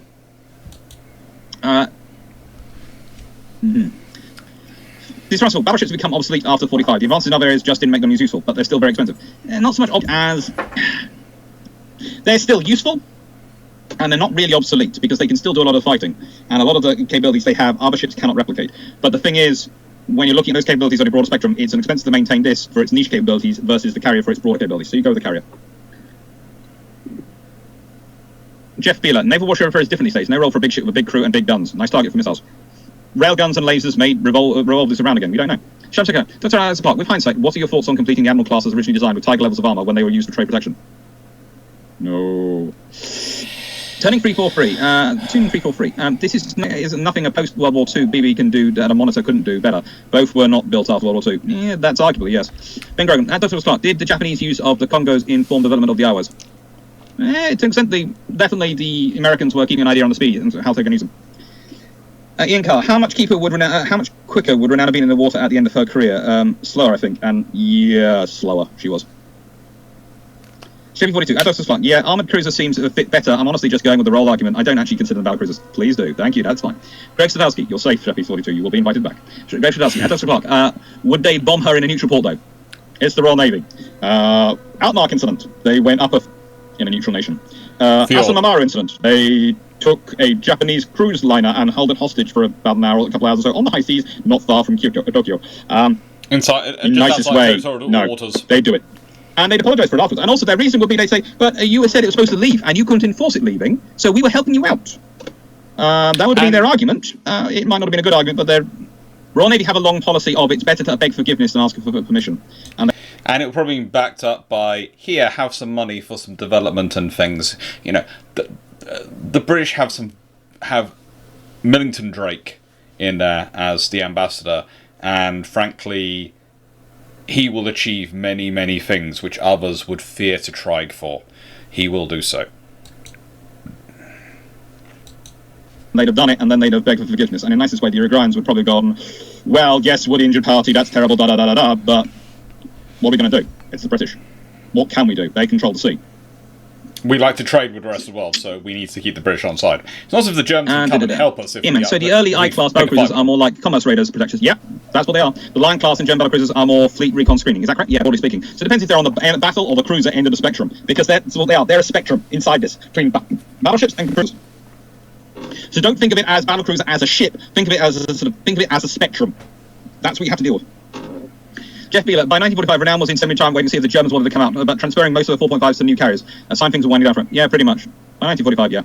Gone Eagle, Dr. Fuck, I still feel battleships have a role today in major navy. Yeah. Battleships to attack Taiwan's coast defenses with, yeah, that can make sense, but they could honestly, they're big, not cruisers, but our cruisers that they're building probably would actually do that as well. Although I do worry about the policy with Chinese ships, because they do seem to have some issues. Dr. No harm in poking at trains of thought to see what sticks. Yes, no harm. No, I enjoy it. This is why I do this, because I get the discussions. Gordon Collins, helping out by trying scrap metal. Yeah. Gary Carlson, hi. Renown still managed 30 knots on her way home from the East Indies in early 45. Yes, she did. Still could do 30 knots, which isn't as fast as she theoretically could have done if she'd wanted. In the early days, and she did pull. Both her and Ark Royal were doing 30+ knots on their way down to the South Atlantic to the Ile de Grasse Bay. Which is another reason why my point is that they weren't going to go down there and be sitting there. You are not going to send down these strategic assets down there and then they're going to just wait off outside Montevideo for the Grasse Bay to come out. Just going to wait there. Royal Navy is going to commit one of its precious fleet carriers, a battle cruiser, everything is going to wait for the Grasse Bay to come out. Yeah. No. Grasse Bay would have been sunk. And the Royal Navy, and then the very, very nice ambassador would have gone to the Uruguayans and would have apologised and would have found a way to compensate them and make them feel happy about it. Or at least not feel so upset about it. My favourite action was the West African squadron sailing to Brazil and threatening to level its ports in a series of accidental broadsides if they didn't stop slavery. Moral and ballsy. Yeah, that's quite often what the Royal Navy does threaten to do. It works very well. Astrop, how many tank class ships could you get for a modern BC? You'd probably be talking about 4 or 5. Probably. BC battlecruisers and battleships were expensive assets. They were many millions of pounds. They were also... The expense doesn't necessarily come from the armour, it comes from everything you're putting together and the balance you're putting in. One of the points that's often made is that when you have a plumber come to fix a problem, if you work your way up through, local plumbers till eventually you get to the 40-year grizzled plumbing veteran who turns up and they fix the problem in 15 minutes. You're not paying for time, you're paying for the level of experience. When you are doing something like a battle cruiser or a battleship or an aircraft carrier, a high-end capital ship, a very valuable unit, those are the sort of people you want involved. So costs can grow dramatically despite time and number of personnel working on it not seeming to be different. People often ask about the cost. It's because you're employing the people who are that, who have that experience. 10 minutes to go. Didn't the hours cost $1 million to operate per day by the endo? And there may be a nice purpose for them, but it is. That's the problem. Pedro, Iowa versus Montana? I bet my car on Montana. North Carolina versus South Carolina? Could be interesting though. Interesting. Yeah, Beeler, nice record on the video. Yeah. Lion Actor, we're Renown and Ark Royal sharp, they want to party. Pretty much. In the nicest way, you either run out and get Renown going, hello, Mr. Grasse Bay, you're my lunch. Or you stay in harbour and you get Ark Royal's aircraft going, Hello, Mr. Grosbay. You're our target practice because you're not moving and you're lit up as per rules for being in a neutral port. So you're this nice, bright, illuminated target sitting on its own in the harbour. Way! You know, that's peacetime exercise rules. It's lit up. We can bomb it to kingdom come. And the Germans would have to be how would battlecruisers and cruisers careful operate in about trade their collection? I guns. noticed that cruiser and battlecruiser squadrons in the early 20th century had mostly 3 or 4 ships per squadron operating in them. Usually, as a rule, they did operate independently and they'd spread out. But they could also be concentrated to operate together. The battlecruisers would probably have had a huge area and they would have been the on-call heavy ship. And that's pretty much what the Royal Navy starts to practice. You have a battlecruiser and a carrier. Am I starting to describe Task Force H and a flotilla of destroyers? This sounds like Task Force H, doesn't it? Battlecruiser, carrier, flotilla of destroyers, maybe a couple of extra cruisers if you can find them.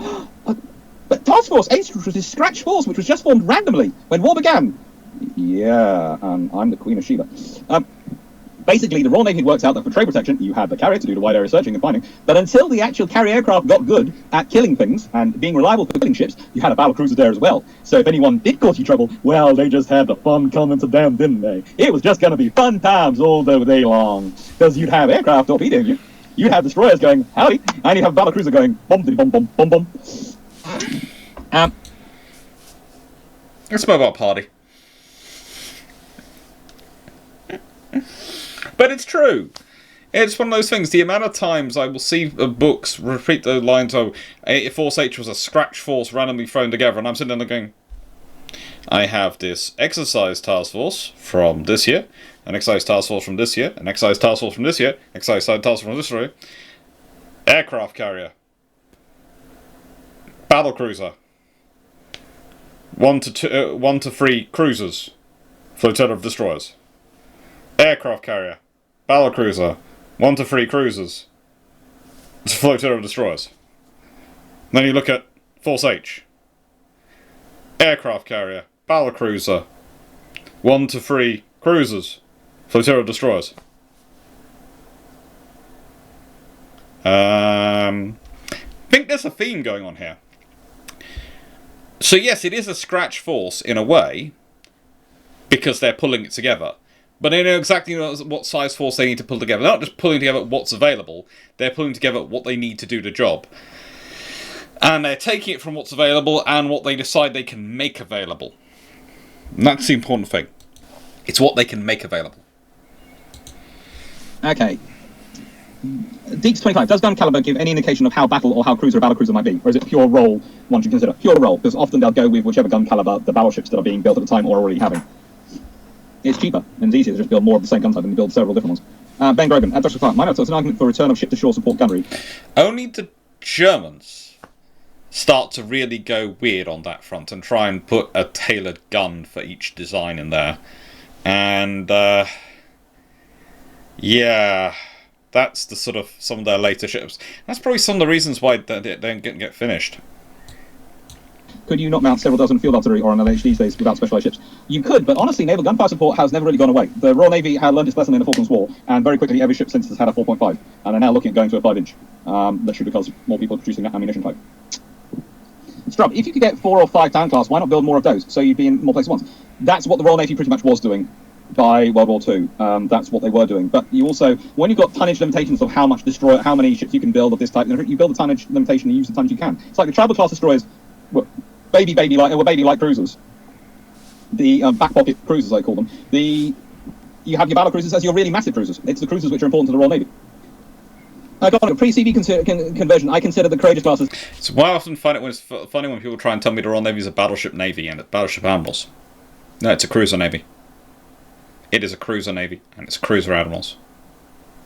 And honestly, one of the interesting transitions you have in World War II is the senior officers who are destroyer officers.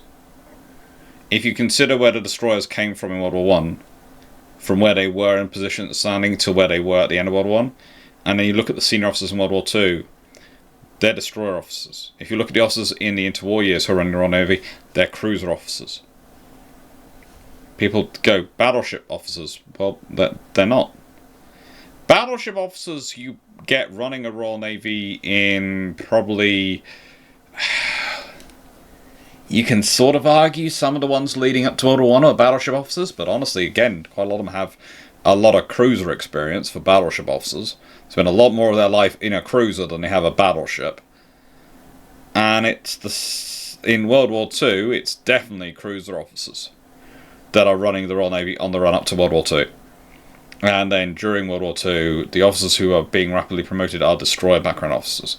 And that makes sense, because if you consider the destroyers, they're used to operating in command of multiple ships. So they've already got training in terms of multi-ship coordination. So if you're making someone who's a Commodore or a Rear Admiral, if they're a destroyer officer, they've already been experienced at coordinating multiple ships and working out how to manage those different crews from quite a relatively junior rank. So you could consider a destroyer flotilla leader, a captain, is this almost training level for becoming an admiral.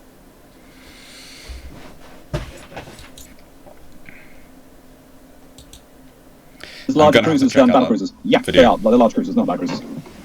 Conning Dr. Clarke, or armor carriers. Armor cruisers could also work. Ben Grogan, Dr. Clarke, to clarify, the argument used to be accuracy rangefinders. PGM shells essentially negate the need. Yeah, but, you know, you can make a PGM shell far more accurate if you can get into the right vicinity. And there are some guns which really do not get into the vicinity. Off topic, but can you talk about naval operations during the Franco-Prussian War? Not today, but I will do another one if you want. If you could tweet that at me, then I'll remember it. Used to be Twitter, now it's Discord. Frosty, it's not the battleship 1920s equivalent to nuclear weapons today. Not everyone can make one. They are very expensive and very hard to counter. Pretty much. This last the RN paused most of its battleships still on slipways. Focus on destroyers and cruisers. Yeah, that's what they did. That's why the lines take so long and don't get built in the end. Ian Grimmett, sold the treaty, 15,000 tons with 12 9.2 inches. That's still probably a cruiser, but that's getting on the battleship to cruiser spectrum. That's probably getting at this end of the cruiser, so slightly heading towards the battle cruiser spectrum. Night Tower production. You brought up King's reaction to the torpedo bulges and the weight shaving that came from it. Any idea what his reaction when the US was to the USN inferior steel when compared to Iran? Really not happy. Night Tower production. I forgot how it balanced out, but I was essentially something like 10 inches of US steel was the strength equivalent of RN 8 inch. Metallurgy is a good thing. Royal Navy enjoy metallurgy. Metallurgy make Royal Navy very happy. Right then. That was a fun thing. Some of the armor qualities. Again, it's armor qualities, and why was the Royal Navy's in the condition it was?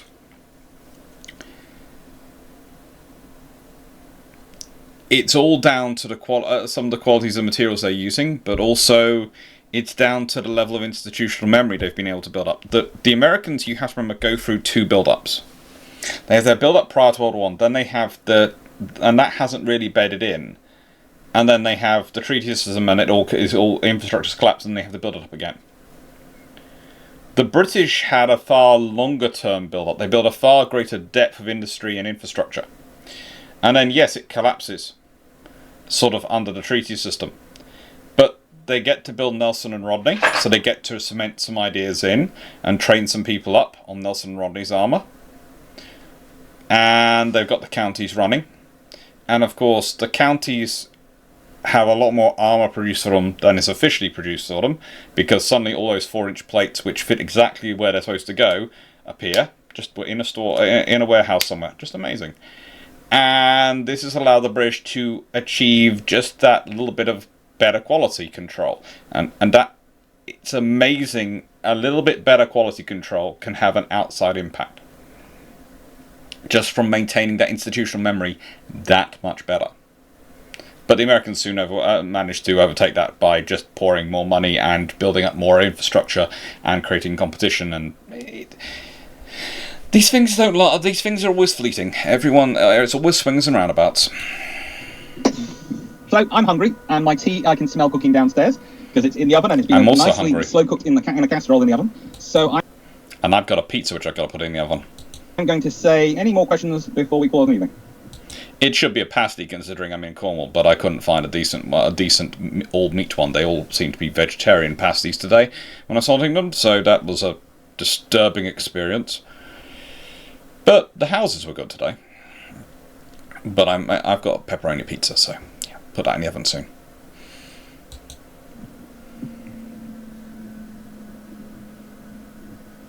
It's responsible if you're tearing up the treaty, roll out the 18-inch guns. Yeah, maybe. I prefer the 15-inch. I really do. I think the 18-inch is a lovely gun. It's very difficult to manoeuvre. Very, very, very weighty turrets. A lot of stress on the ship. 15 inches easier. This is going to be such a long video. Comparison between battleship gun caliber shrapnel versus HE for shore bombardment as AA. HE.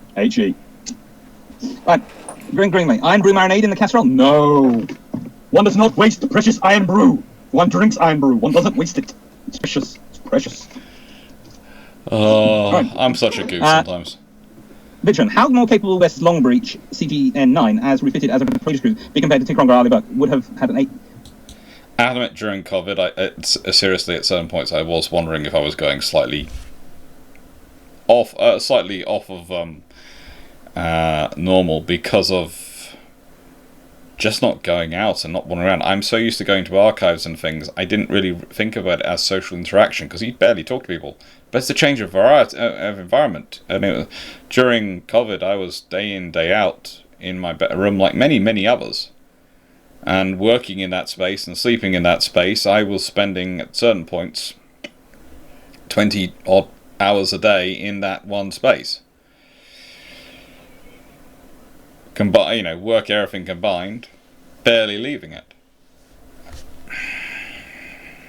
It's better now I have an office in the garden. It's going to sound strange, I have a separate space for work versus rest. And I don't think I would ever allow myself to go back to the scenario again where I was working in my bedroom. He says, while he's on actually doing that for a month. But I found it kind of depressing in a way doing it this month. I have to. But I've also been coupling that with going out quite a lot, house hunting and things, so it's been okay. But yeah, I do not recommend, if you can find any way to avoid it, working in the same space as you sleep. Give it a break. Have separate rooms. Have the ability to shut off work for a day. Or, at the end of the day by closing that door and go and exist in the other spaces. Yeah, she'd have been good. She'd have been useful. Anyway. She would have been useful, but she's only one member of the class, and always you need more ships. And if you can, the more ships you can have of the same class, the more you can generate ships, and that's useful. Right. So thank you, everyone. Bye bye, and hope to see you on Thursday, which is the 21st, and is Falklands War Command Structures. Take care. Chat soon, and hope you enjoyed it. Thank you very much. Frosty, on the whole, is not the heavy cruiser created by treaty a failure. Well, the carriers were pretty good. Take care, and hope you enjoyed it. And as I said, if you haven't seen it, the video which I posted a few hours ago, which was on battle cruisers in terms of explaining some of them, is one of the reasons why I sort of post that is to give people a background baseline to go from when I do discussions. I'm going to do some similar thing for the Falklands War. So there's going to be reviews, and then there's going to be a discussion video. All right. Thank you very much. Thank you, Finger. Thank you as ever to the people who share. Thank you to the people who subscribe. Thank you to the people who have done super chats and all those things. It's very, very kind of you. It's very, very nice of you. And thank you to my patrons. They're all great. It's all amazing because that stuff normally is going towards funding research because basically I can't do my summer job I usually do this year. I don't know. I might be able to. You never know. COVID-19 might allow me to. But at the moment I can't. So the money I make off this is what's going towards funding my research instead of my usual summer way of Justin Craig teaching A-level and GCSE students. Well, being a course director. Anyway, thank you very much, everyone. Thank you. Love you all. And we'll chat to you again on Thursday when I'll be talking about the Falklands War. Doodles. Well, I hope you enjoyed that. I think the really, really long one coming, judging by the fact that this is it has turned a 2 hour and 10 minute video into a almost 4 hour video. I am guessing the 6 hour video, oh good lord, there might not be enough hours in the day to record all that. So I think that might be a reaction to segments video. Thank you very much for watching. Hope you enjoyed, hope you found it interesting, and take care. Toodles. And I think toodles from you as well. Anything you want to add? No. He just wants some pizza. Take care, everyone. Have fun. And thank you for watching.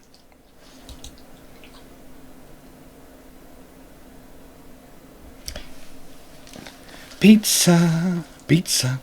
Yeah, I'm hungry. Okay, you can have some, but not all of it. You know your mummy tells me off if you get tomato sauce. I know you like the tomato sauce, but you're not supposed to have it. It's not good for puppy dogs. You can have the cheese and the some cheese and pepperoni.